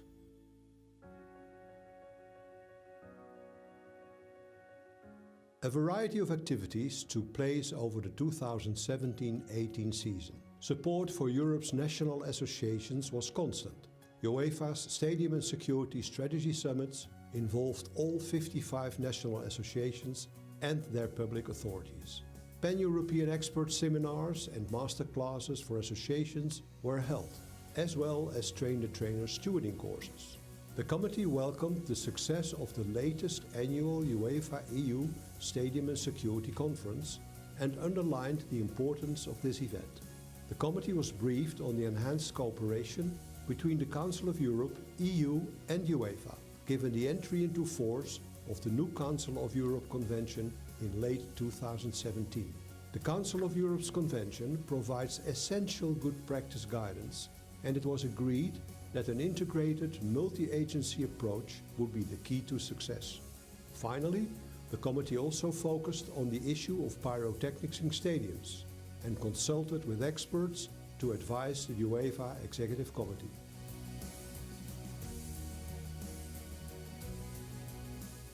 In the review period, the committee has launched a research project to evaluate the risks of heading in youth football. 2 research groups were commissioned to first establish the burden of heading in youth football. These studies are a first step toward establishing whether heading can cause any long-term effects on players' health, in particular brain damage. Results are expected in 2019. The 7th UEFA Medical Symposium took place in Athens. It focused on the importance of medicine in modern football and its key role in both protecting players and maximizing performance. It highlighted also the value of the elite club injury study and its findings, and underlined the importance of it being included in coach education programs. Following a successful pilot study and with the Women's Committee full support, UEFA launched a women's elite club injury study involving 16 teams from across Europe. Finally, as from 2018, UEFA will now organize a workshop module of its football doctor education program every year, with the objective that one doctor from each member association will be cascading their own courses at national level to spread the knowledge within their own countries.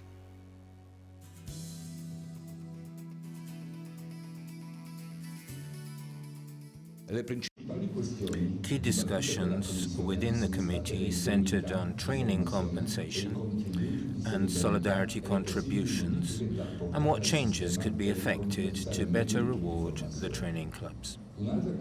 Another important issue that the committee addressed was the regulation of players' status and transfers at UEFA level, and to what extent would this be desirable and what changes would be needed for this purpose.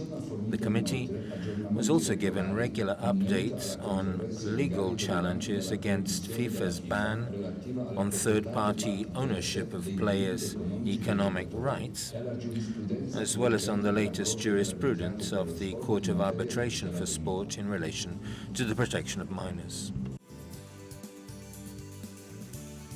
The revision of the UEFA statutes was an important point of focus for the legal committee. A new rule was proposed whereby a candidacy for the office of UEFA President would only be valid if supported by at least 3 member associations, not necessarily including the association of the candidate himself or herself. Another new provision stated that once elected or ratified by the UEFA Congress, the executive committee members will undertake to act faithfully, loyally and independently in the best interests of UEFA. Thirdly, a new rule stipulated that each European member of the FIFA Council to be elected by the UEFA Congress, with the exception of the President, must hold an active office within an association. In addition, the UEFA Treasurer should have the same status as UEFA Vice President. Finally, the committee was also updated on legal challenges against the UEFA financial fair play rules, as well as on legal challenges faced by UEFA in hosting UEFA 2020 in 12 different associations.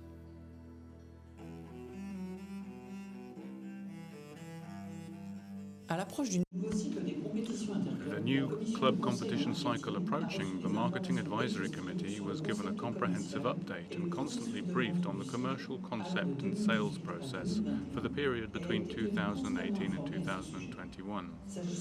Turning to national team football, detailed information was received on the sales process that was ongoing for the 4-year cycle between 2018 and 2022. With UEFA committed to further develop and enhance its digital activities, the committee was kept informed about UEFA's digital strategy and the way it fits in the overall picture.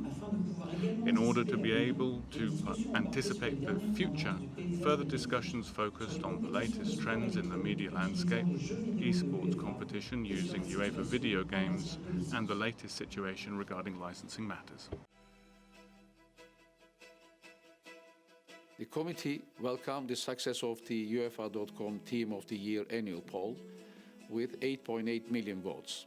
The members were briefed on the digital content policy, a revamped approach which increased engagement while reducing translation volume. The implementation of a proactive media and PR strategy continued to bear fruit, an example being the preparatory work done ahead of the UEFA Nations League. The committee also took notice of the media outreach program aimed at strengthening relations with influential media across Europe. The committee was updated on the first season of the Equal Game campaign.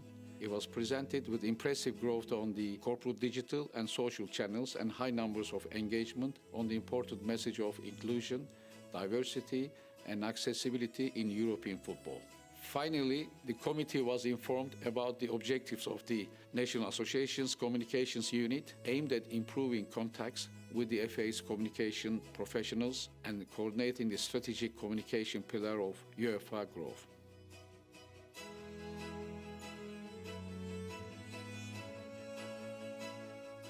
The committee was briefed about the recipients of the 2016-2017 UEFA Fair Play Awards and heard a status report on UEFA Hat-Trick 4 funding for social responsibility projects for 2017-2018.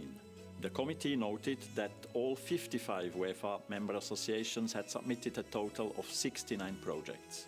The composition of the UEFA Social Responsibility Partnership portfolio was approved for the 2017-2021 cycle. Child protection and football for refugees were the two new strategic areas introduced.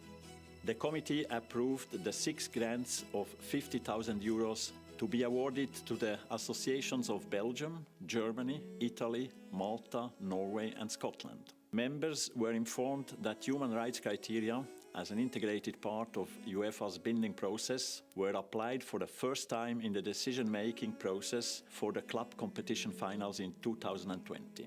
Finally, the committee welcomed the very successful joint KNVB UEFA Women's Euro 2017 campaign, A Healthy Heart Your Goal, promoting an active, healthy lifestyle.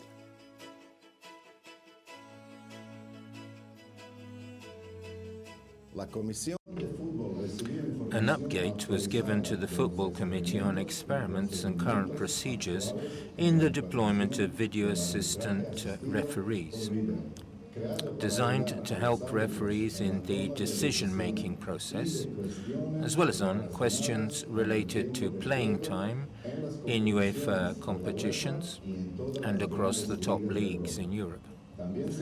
The committee was also updated on tests carried out by UEFA with regard to the possibility for teams to make an additional substitution in extra time and the pros and cons of its introduction. In addition, the committee was informed about UEFA's initiatives for players' education, such as the Executive Master for International Players and planned future projects to prepare players for life after their playing careers had come to an end.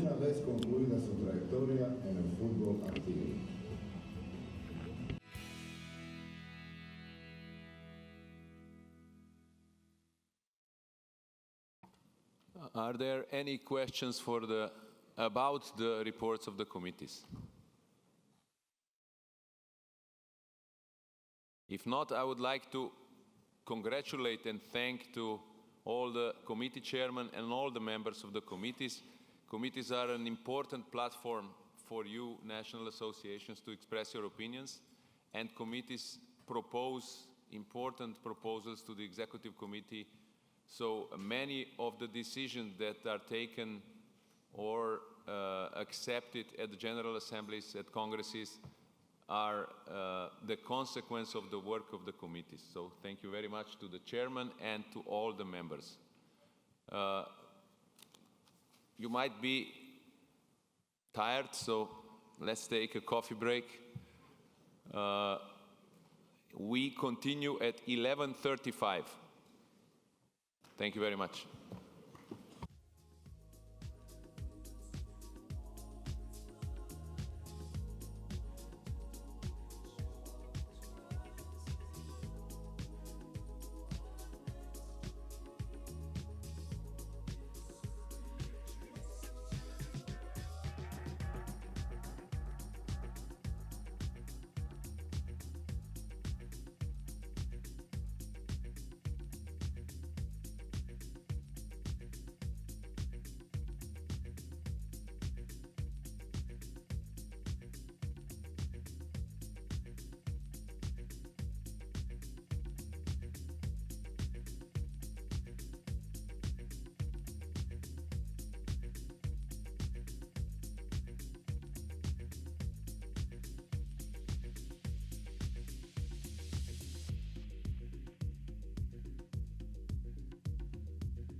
Ladies and gentlemen, the UEFA Congress will recommence in 5 minutes. Please take your seats. Mesdames et messieurs, le congrès UEFA va commencer dans 5 minutes. Merci de rejoindre votre siège. Sehr geehrte Damen und Herren, der UEFA-Kongress beginnt wieder in 5 Minuten. Bitte begeben Sie sich auf Ihre Plätze.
Ladies and gentlemen, please take your seats. The UEFA Congress is about to start. Mesdames et messieurs, merci de rejoindre votre siège. Le congrès UEFA va commencer. Sehr geehrte Damen und Herren, bitte begeben Sie sich auf Ihre Plätze. Der UEFA-Kongress beginnt in Kürze.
Ladies and gentlemen, please take your seats. The UEFA Congress is about to start. Mesdames et messieurs, merci de rejoindre votre siège. Le congrès UEFA va commencer. Sehr geehrte Damen und Herren, bitte begeben Sie sich auf Ihre Plätze. Der UEFA-Kongress beginnt in Kürze.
Ladies and gentlemen, please take your seats. The UEFA Congress is about to start.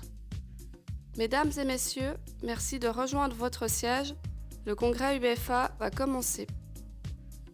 Sehr geehrte Damen und Herren, bitte begeben Sie sich auf Ihre Plätze. Der UEFA-Kongress beginnt in Kürze.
Ladies and gentlemen, please take your seats. The UEFA Congress is about to start. Mesdames et messieurs, merci de rejoindre votre siège. Le congrès UEFA va commencer. Sehr geehrte Damen und Herren, bitte begeben Sie sich auf Ihre Plätze. Der UEFA-Kongress beginnt in Kürze.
Ladies and gentlemen, please take your seats. The UEFA Congress is about to start. Mesdames et messieurs, merci de rejoindre votre siège. Le congrès UEFA va commencer.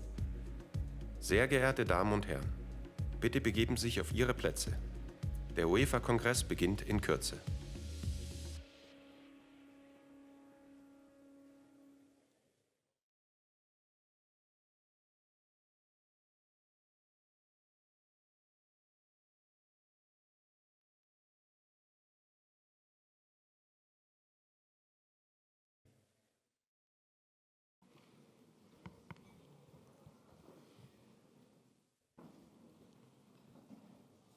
Now we go to the presentation of UEFA Strategy 2019-2024, and I pass the floor to UEFA First Vice President Karl-Erik Nilsson, who was a kind of a project leader on this project. Karl-Erik, please.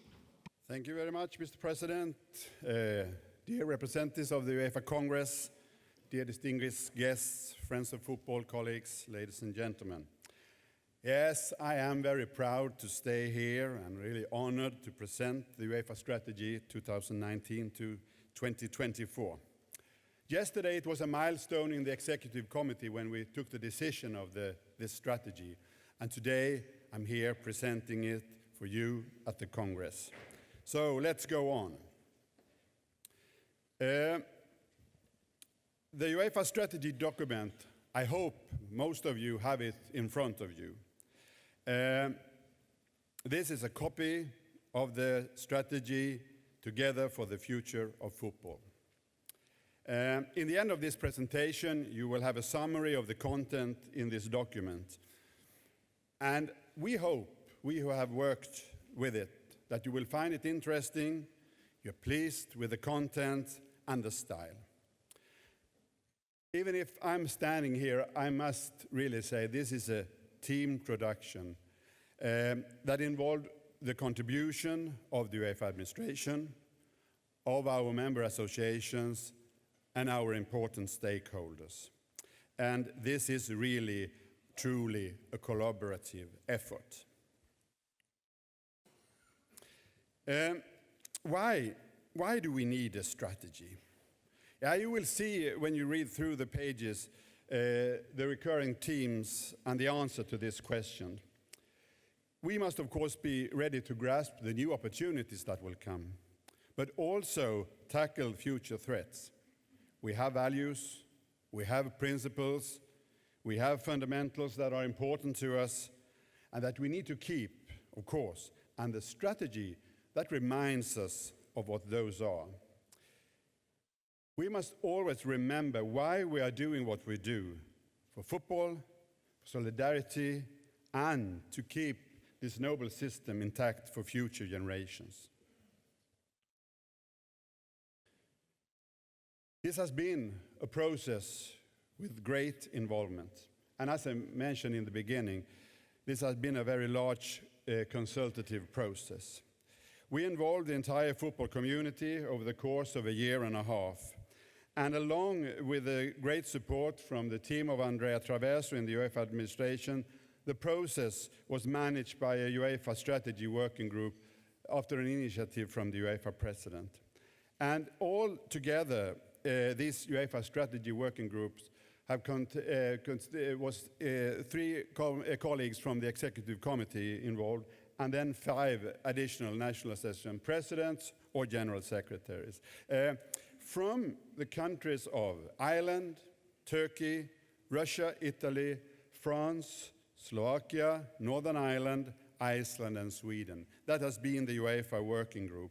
And during the autumn, we have had a great consultative process, involved the 55 national associations, and the last part of the consultative process was during the TEP meetings in Dublin. And then we have had bilateral meetings with the clubs, with the leagues and the players, and of course also the UEFA administration has been heavily involved to develop this strategy into a very thorough and comprehensive plan.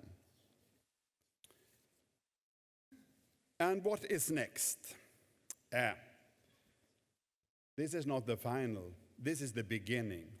This is the beginning. And we are in this together. And united, we will ensure that there could be a successful implementation of the strategy. You can be sure that there is no one else who is doing the implementation. That has to be done by us in the football community. But it's not only for us, for the benefit of those who are here. This is a benefit and something for all of those who play a part in European football. And as we move forward, we have to keep open ears to our members, open ears to our stakeholders and to the fans, so we know when things are working and when they are not. What is also important, that is a living, breathing document. This is worthless if we put it in a shelf and let it be there. But this can also be an excellent roadmap and something to remind us of our purposes with UEFA. Finally, I want really to extend my gratitude and thanks to everyone who has been involved. Without you, there have been nothing about this document. So now, finally, let's look forward to our future work together. And if we truly and united do this, the future will be bright indeed. Let's show the final video of this presentation. European football is thriving. UEFA is committed to playing a vital role in ensuring its long-term health, from elite to grassroots, men's and women's football, national teams and clubs. The world is changing. Football is changing.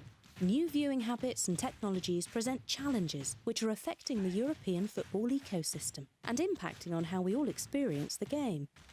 To prosper as we change, a clear direction for European football is needed. Over the next 5 years, UEFA will work with its members, clubs and the entire football community to implement the UEFA strategy. Together for the future of football. We want football to be the most played, trusted, competitive and engaging sport. This strategy is based on 4 pillars. Football remains central to everything we do. The development and participation of youth and amateur players lays the foundation for our elite competitions. We'll support the advancement of national associations, develop infrastructure, and build a unified football ecosystem accessible to all. The next 5 years will see a specific focus on securing long-term growth and sustainability of women's football, strengthening competitions and increasing player registrations. We'll enhance trust in our institutions and programmes. We'll find common solutions, working collectively with members and stakeholders. Our strategic priority will see increased cooperation through good governance, including transparent and democratic processes, so we can continue to provide leadership and protect the integrity of the game. We'll inspire fans and attract new audiences through dynamic and entertaining UEFA competitions. We must give more teams more opportunities to play competitive matches, safeguard club sustainability, encourage the development of locally trained players, ensure our competition's integrity, and guarantee the best season calendar. Our priority will be to improve the competitive balance across all football in Europe, allowing clubs to reach their full potential, giving hope to fans, and ensuring all players a stage to excel. We'll develop innovative concepts to create new opportunities and adapt to changing environments. New avenues will contribute to a prosperous commercial development for all European football and protect essential solidarity funds. Developing new approaches will ensure that we can enhance our global awareness and, as a priority, develop higher levels of fan engagement in order to provide better and more personal experiences. These 4 pillars provide the foundation for the UEFA strategy to take football forward and, above all, keep it open and accessible to all fans and all communities. By 2024, we'll see strategic priorities given to women's football, good governance, competitive balance, and fan engagement. This roadmap will ensure that we uphold our principles and help deliver exciting football for generations to come. Together for the future of football.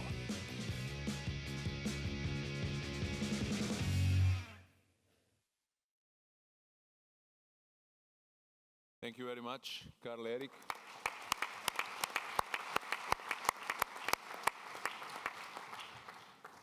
Any questions, although you already left your position, but any questions for Karl-Erik?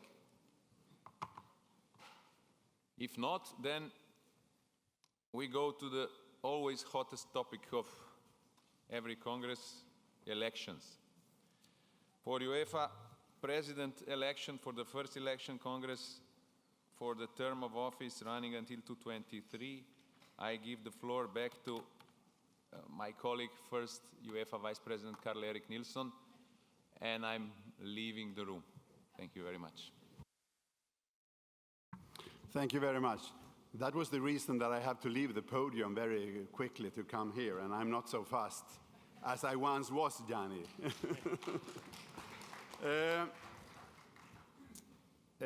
Dear UEFA delegates, I'm very glad once again to take the floor and to lead you through the election of the UEFA President. As you all know, there is only one candidate for this seat, Mr. Aleksander Čeferin. Therefore, under these circumstances, I suggest that this election will be held by acclamation. And that is in accordance with Article 19, Paragraph 2 in the UEFA Statutes. And for your information, this decision requires the support of a simple majority. So, please, representatives of the 55 member associations, raise your green card if you agree with this procedure. Wait, you have time to give the applause. Wait. I will thoroughly instruct you. Thank you. If you disagree with this procedure, please raise your red card. If you wish to abstain, please raise your yellow card. I'm really pleased to note that this proposal to elect Mr. Aleksander Čeferin by acclamation is accepted unanimously. Consequently, I now invite you to re-elect the current President of UEFA, Mr. Aleksander Čeferin, for a mandate of 4 years as UEFA President by a big round of applause.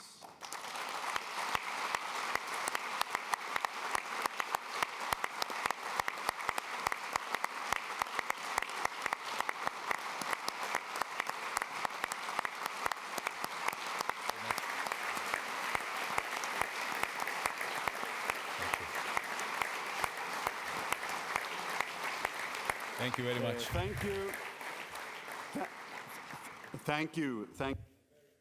Thank you very much indeed. I now note that the delegates have re-elected Mr. Aleksander Čeferin as UEFA President until the 2023 electoral UEFA Congress. I will now leave my position and meet our newly elected President at the podium. You are already there. It will take some time.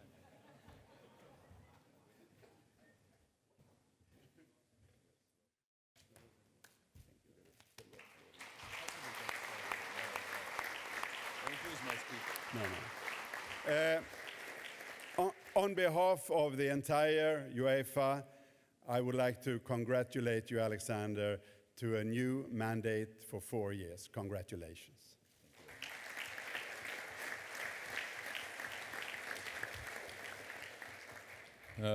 Dear friends, I'm honored and I'm touched by your support. Karl-Erik promised me that he will congratulate me, hug me, but he promised he will not kiss me. And thanks God it didn't happen. Before I say what we are planning to do in future, I have one promise to make. This is the last speech I will have today. I promise you. My friends, I started the first speech with, so what's going to happen now? What's going to happen now? And I can ask the same question once again. The same legitimate and pertinent question that we were all asking ourselves 2.5 years ago. The same question, but I hope fewer doubts and less skepticism than back then. So what is actually going to happen over the next 4 years. The most dangerous thing we could do is rest on our laurels and bask in our current situation. As you will have gathered from my opening speech, it is true that we are in a fairly remarkable position. But, my friends, this is not enough. In a world of constant, increasingly and rapid change, where time seems to go ever faster and every day brings a fresh challenge, we are going to have to do more than simply that. We are going to have to think ahead and undertake some major developments. We must not allow our recent short-term successes to hide the much complex changes that lie ahead of us. With our unity restored, my dear friends, we'll take on those challenges on the pitch and off the pitch. Firstly, on the pitch. With our unity restored, we'll ensure that the first UEFA Nations League finals are a resounding success. The first of many for a competition that in a few years' time might be viewed as the benchmark for all competitions. With our unity restored, my friends, we will meet the complex but exciting challenges of the Euro 2020 in 12 countries. Thanks to the 12 national associations involved and their enthusiasm and professionalism, this Euro will send out a strong message not only to football lovers, but to Europe as a whole. The message of an open, tolerant, and united Europe. This message is very much needed in Europe these days.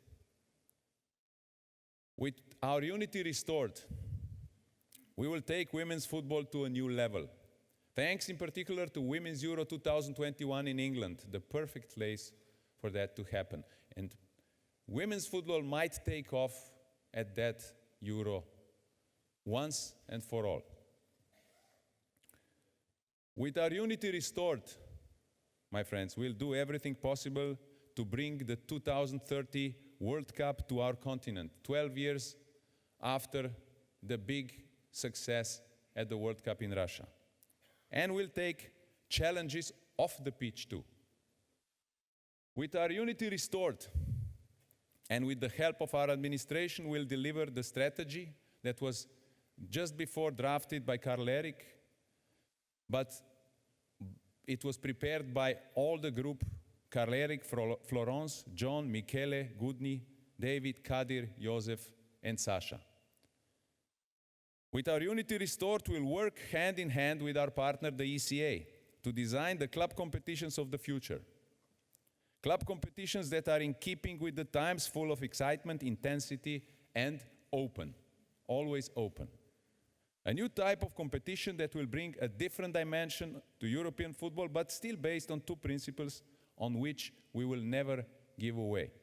Clubs from all 55 national associations will have the opportunity to take part. And qualification will always base on a sporting merit. With our unity restored, we will be a source of constructive ideas to FIFA, rather than one of opposition. And we expect the same attitude from FIFA. We are ready to work with the world governing body to ensure that football remains the world's #1 sport and that Europe continues to lead the way. There are many items on our Zurich agenda, starting with the international calendar.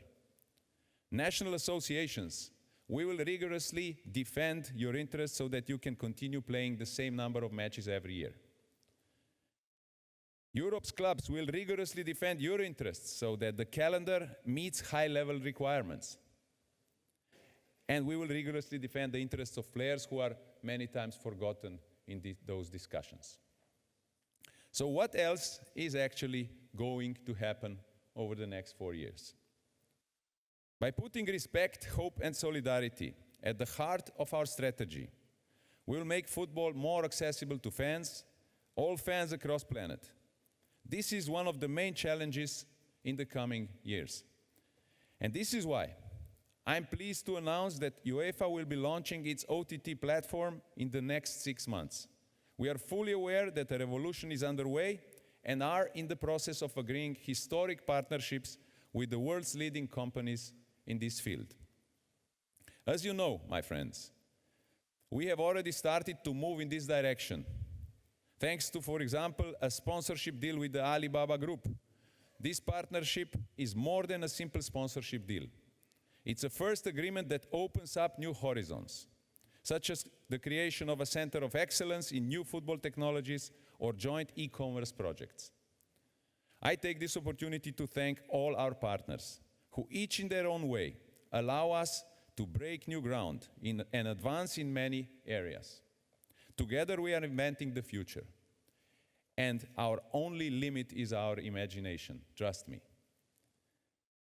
By putting respect, hope, and solidarity at the heart of our strategy, we'll step up our efforts to develop football in every country by putting the focus back on grassroots football and education. By putting respect, hope, and solidarity at the heart of our strategy, we will make football fairer. What does it mean? I mean that during the next 4 years, we will adapt the financial fair play rules in order to establish a new European balance in which everyone can find their rightful place. The initial objectives of financial fair play have been achieved. European clubs are financially healthier than ever. The problem of debt has been sorted out in many countries, and unpaid debts owed to clubs, coaches, and players seem to be becoming nothing more than a bad memory. Now it's time to move to the second phase of this major European project in consultation with the ECA so that European club can exploit its full development potential. These are just a few of the tasks that lie ahead of us, my friends. However, please don't expect miracles. I don't want to be populistic. How can we perform miracles when we know the problem of competitive balance has always been in existence? Look at European Champions Club winners. 1956, Real Madrid. 1957, Real Madrid. 1958, Real Madrid. 1959, you wouldn't believe it, it's Real Madrid. 1960, still Real Madrid. And my friends, history always tends to repeat itself. And anyone who claims they can change the course of history simply by waving a magic stick is either a dreamer or a charlatan. How can we perform miracles when we live in a world where 1% of the population owns more than 50% of planet's wealth? How can we perform miracles, my friends, in a society wrecked with doubt, where an inward-looking attitude seems to be the only way to survive, where the desire to put walls is stronger than the desire to build bridges, and where helping yourself has become more important than helping the others? What I can promise is that during this next term of office, we'll work together to ensure that European football remains united, that European football remains respectful, respectable, but also respected, and that European football continues to demonstrate solidarity, and that European football continues to bring hope. We will ensure that European football goes against the flow rather than following the trends we see in Europe today. That, in a few words, is what we aspire to achieve in the next 4 years. It's again only a resume, but it's only a start. Thank you very much. A special thank goes to my dear wife, Barbara, and to my 3 fantastic daughters, Nina, Anna, and Neja. They give me energy, although they don't obey much. They always give me energy to, when I come back home to my beautiful Slovenia, to recharge my batteries. So, girls, thank you very much. And thank you, my dear friends. Thank you.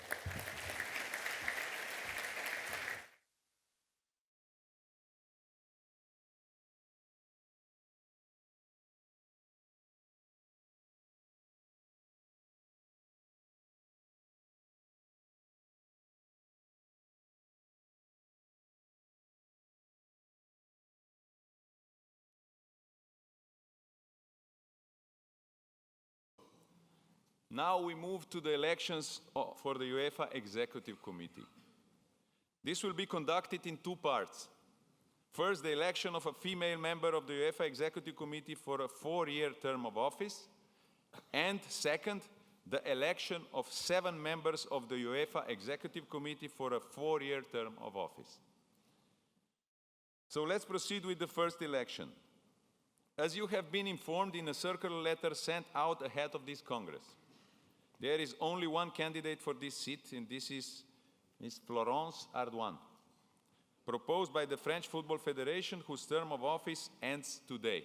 Therefore, under these circumstances, I suggest that this election be held by acclamation, in accordance with Article 19, Paragraph 2 of the UEFA Statutes. For your information, this decision requires a simple majority. So, if you agree that we confirm Florence with acclamation, raise your green cards.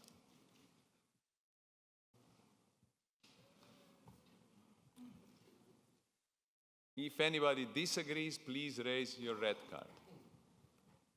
Any abstentions? If not, I invite you to give Florence a big round of applause.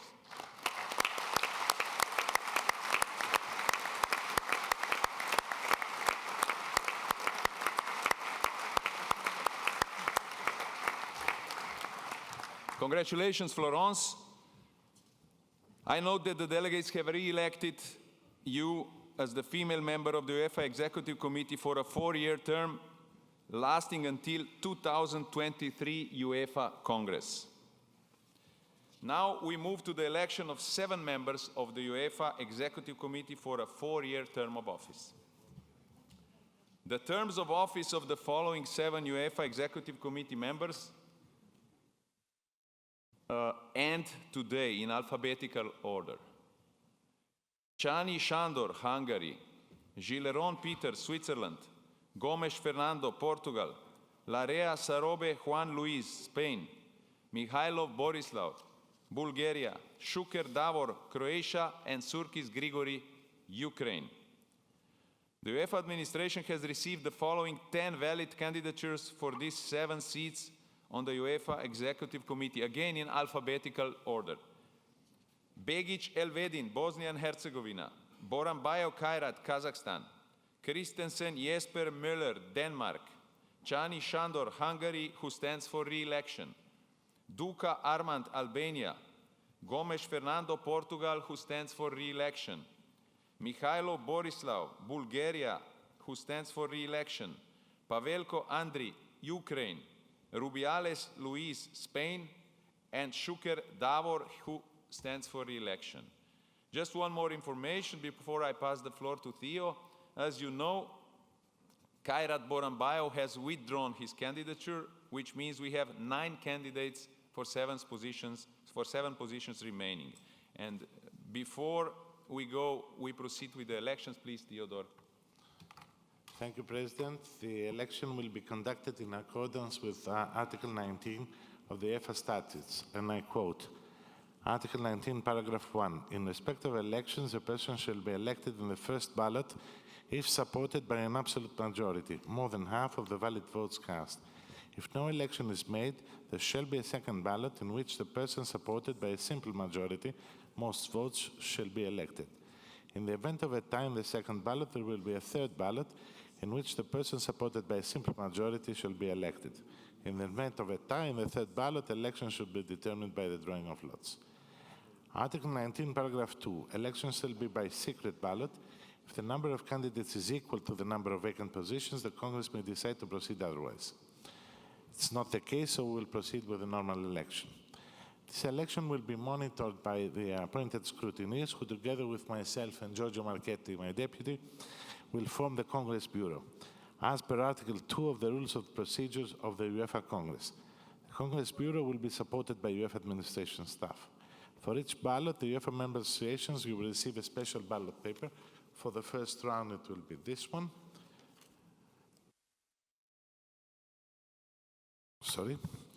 And you will have to put a cross for the proposed candidates. The process, I will be calling you in alphabetical order. I would ask the delegates, the head of each delegation, to come through this corridor. You will be met by UEFA staff and guided either to the left or to the right in order to prepare your votes, which will be then casted in the box right in front of me. That's it, President. I'll give you back the floor. Any questions about the procedure? Anything unclear?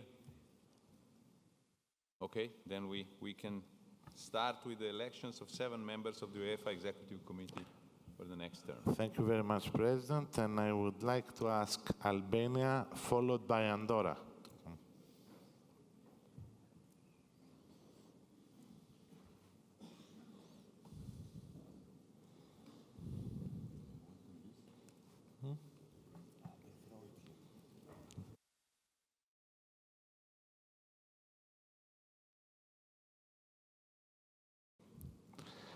Armenia and Austria should get ready.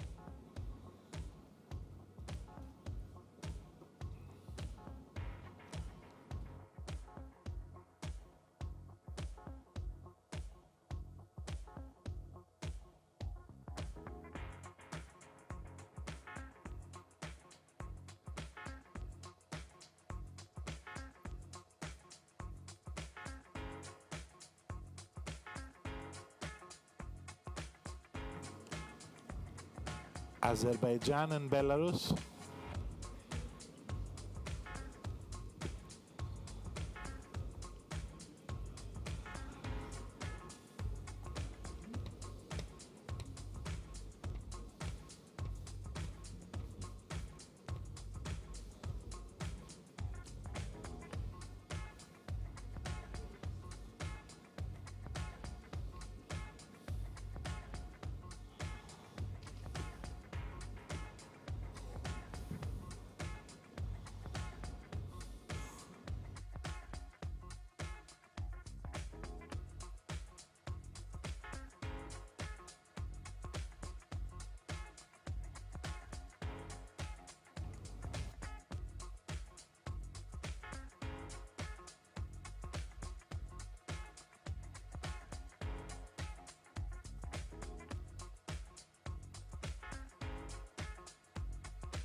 Belgium and Bosnia and Herzegovina.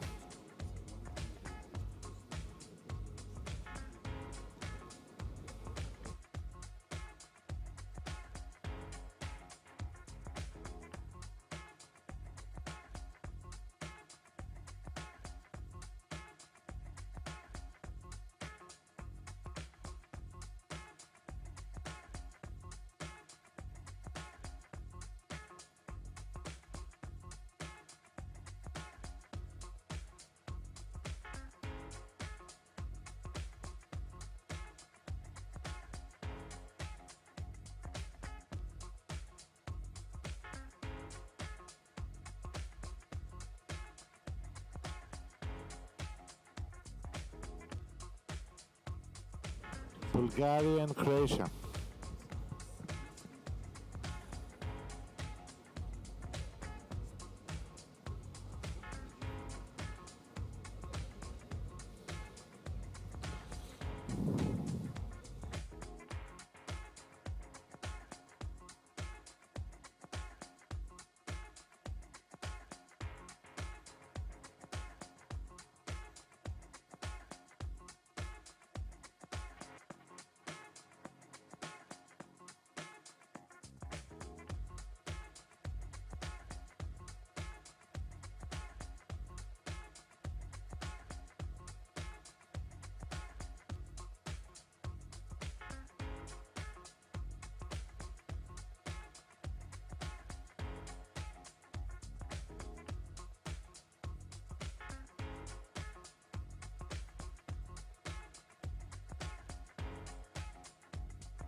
Cyprus and Czech Republic.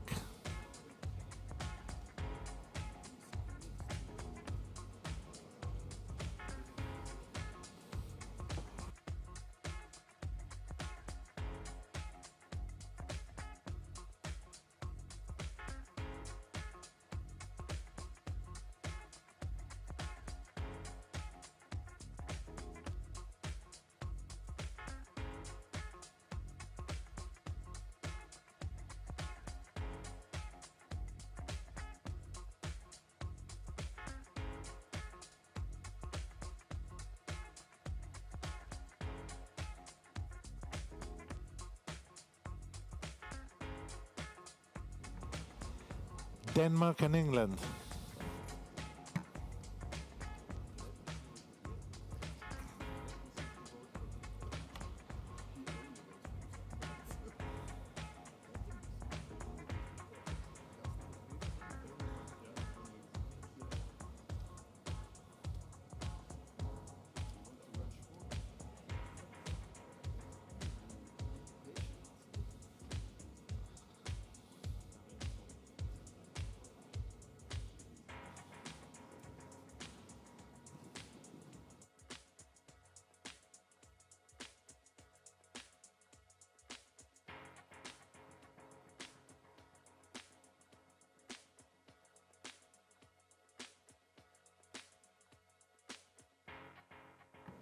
Estonia and Faroe Islands.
Finland, Philip.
France and Georgia.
Germany and Gibraltar.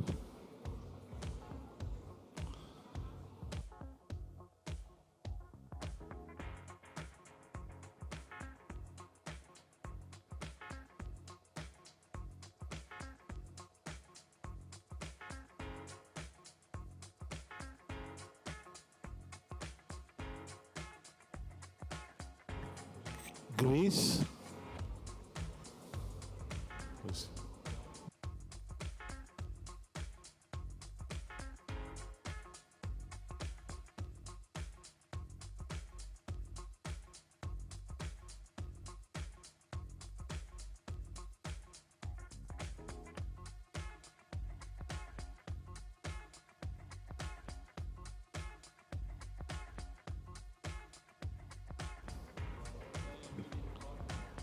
Hungary,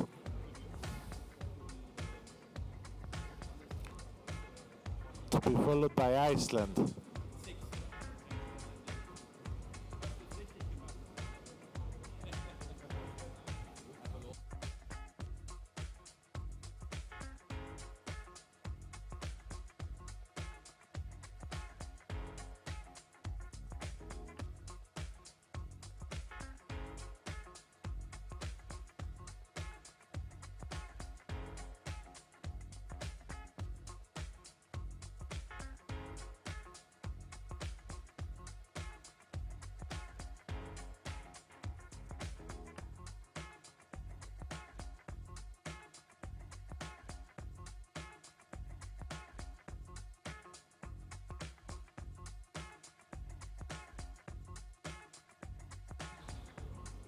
Israel, to be followed by Italy.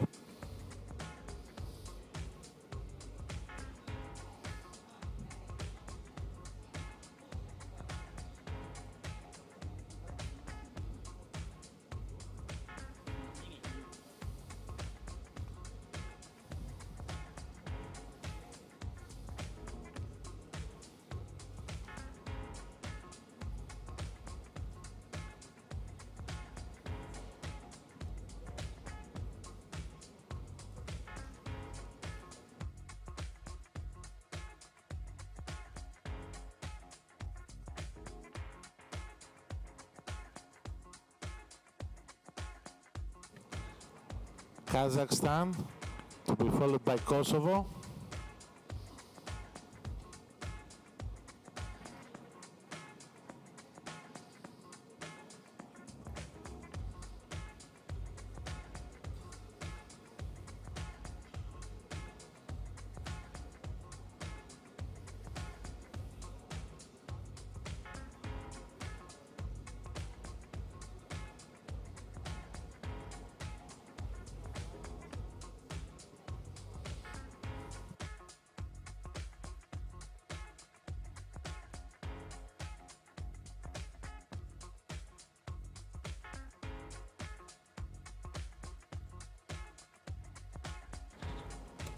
Latvia and Liechtenstein.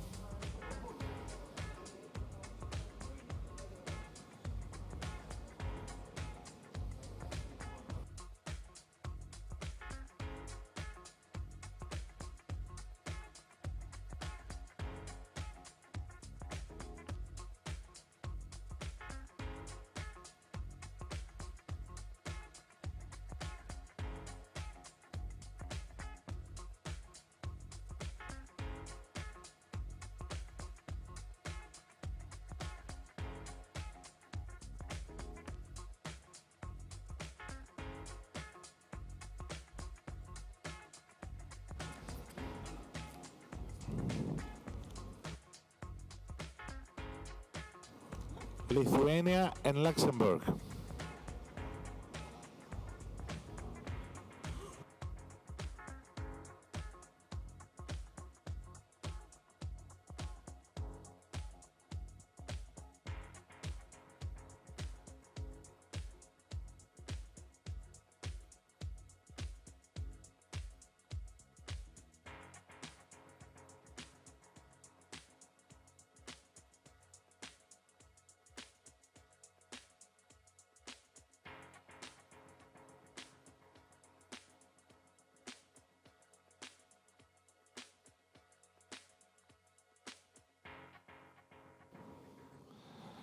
Malta and Moldova.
Montenegro and Netherlands. Merci.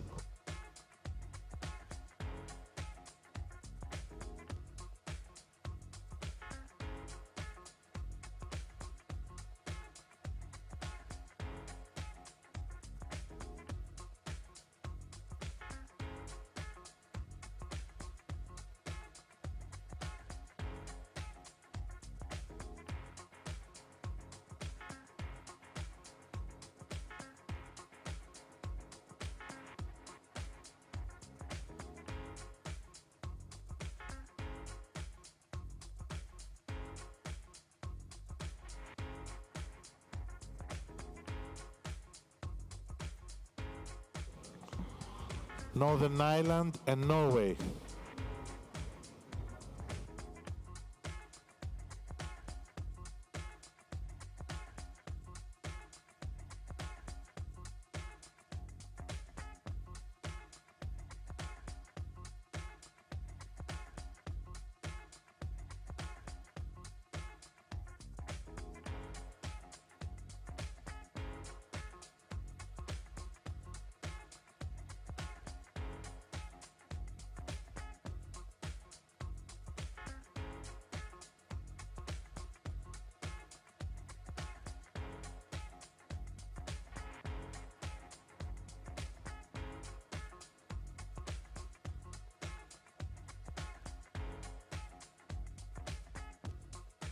Poland and Portugal.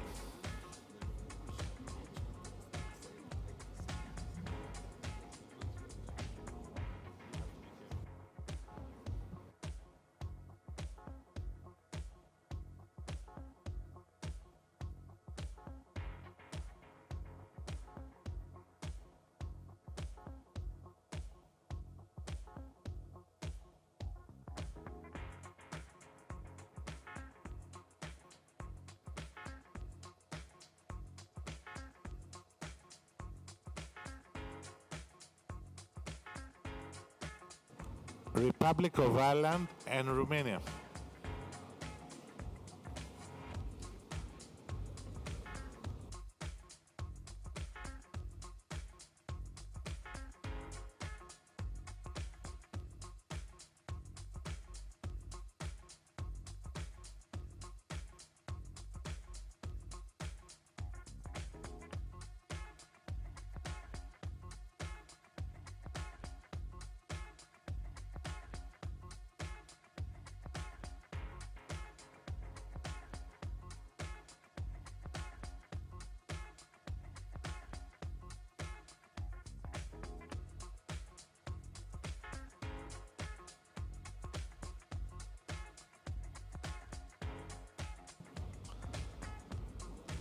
Russia and San Marino.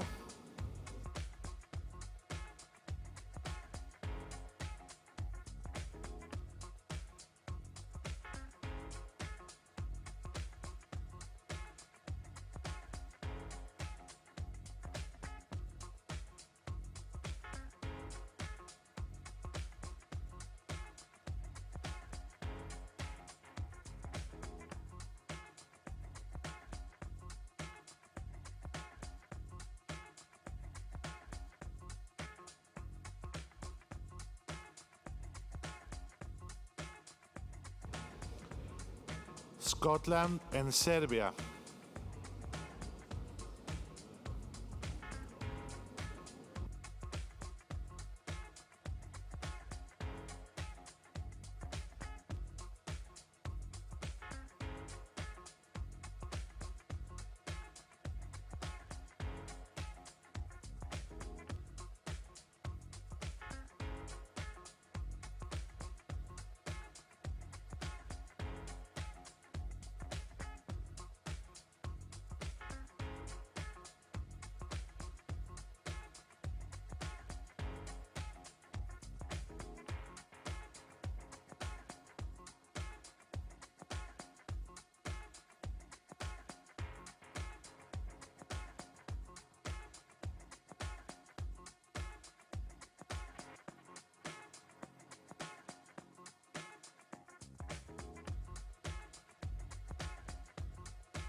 Slovakia and Slovenia.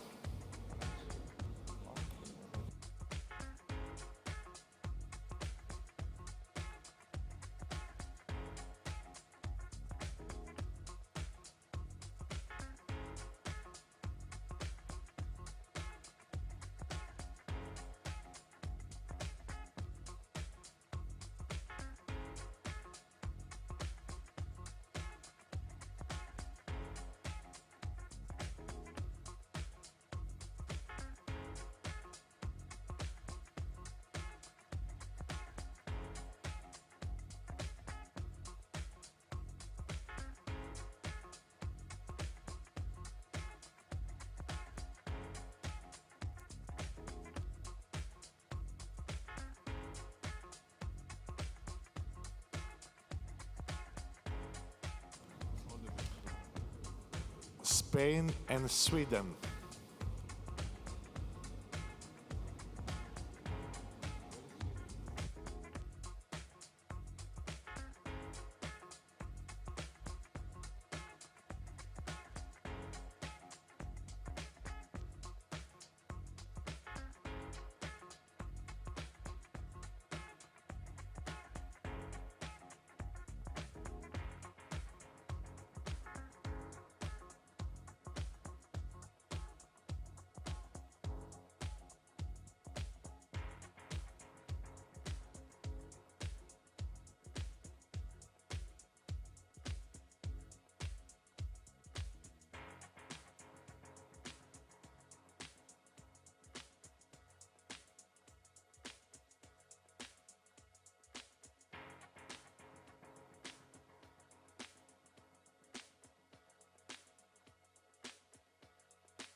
Switzerland and Turkey.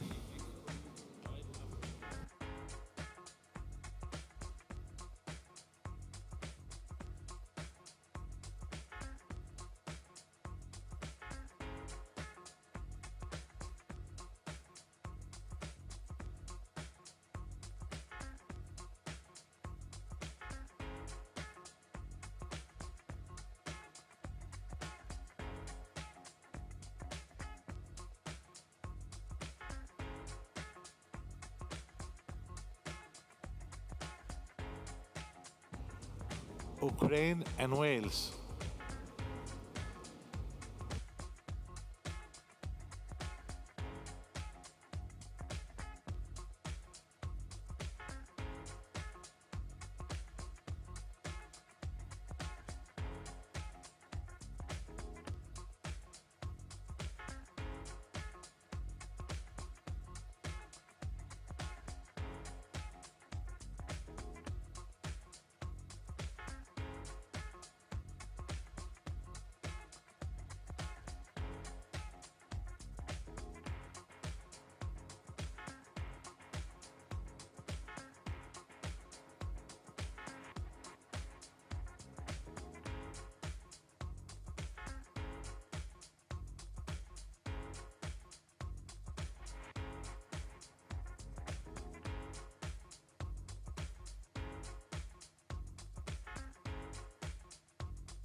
Mr. President, all the delegations have put their ballot papers in the ballot box.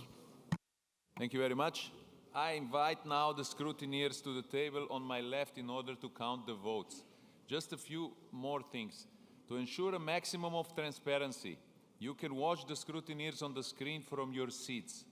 And I would like to ask you to stay in the room so that I can announce the results as soon as possible. Please don't go out. When the results are known, I have to announce the results, please.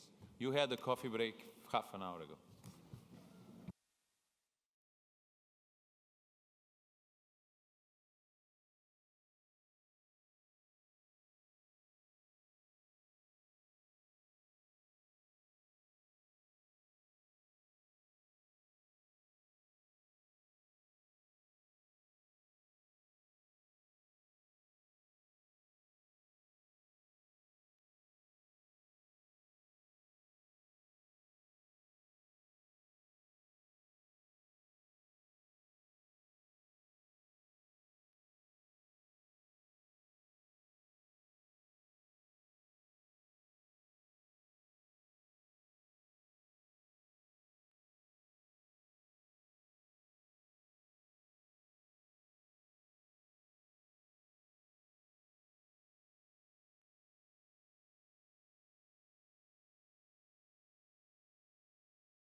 I will announce the result of the voting.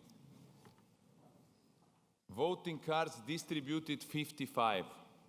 Voting cards received 55. Abstentions 0. Invalid voting cards 2. Valid voting cards 53. So absolute majority in this case, because of those 2 voting cards, is 27. And the result is as follows. The elected with a mandate of 4 years are Sándor Csányi, Hungary, 49 votes.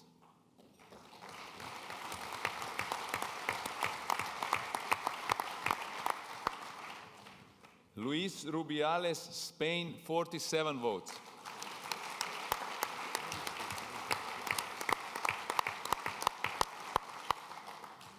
Davor Šuker, Croatia, 47 votes.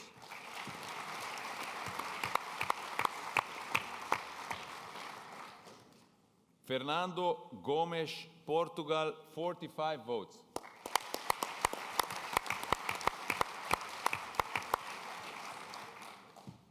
Jesper Møller Christensen, Denmark, 40 votes.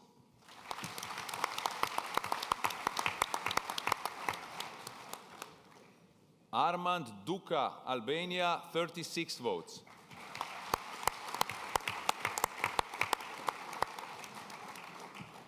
And Andrei Pavelko, Ukraine, 27 votes. Non-elected candidates are Borislav Mihailov, Bulgaria, 25 votes, and Elvedin Begic, Bosnia and Herzegovina, 15 votes.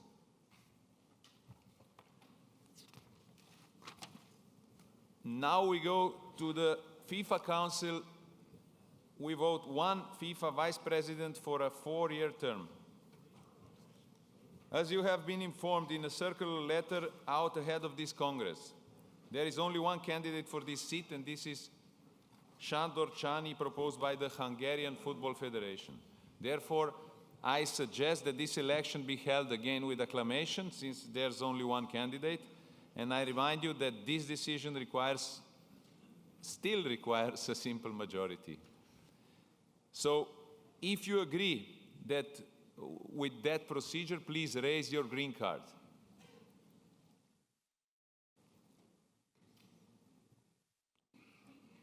If you disagree, please raise your red card.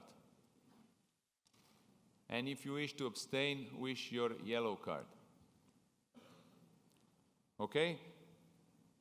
The proposal to elect Mr. Sándor Csányi by acclamation is accepted unanimously. So now I invite you to elect Sándor Csányi with a big round of applause.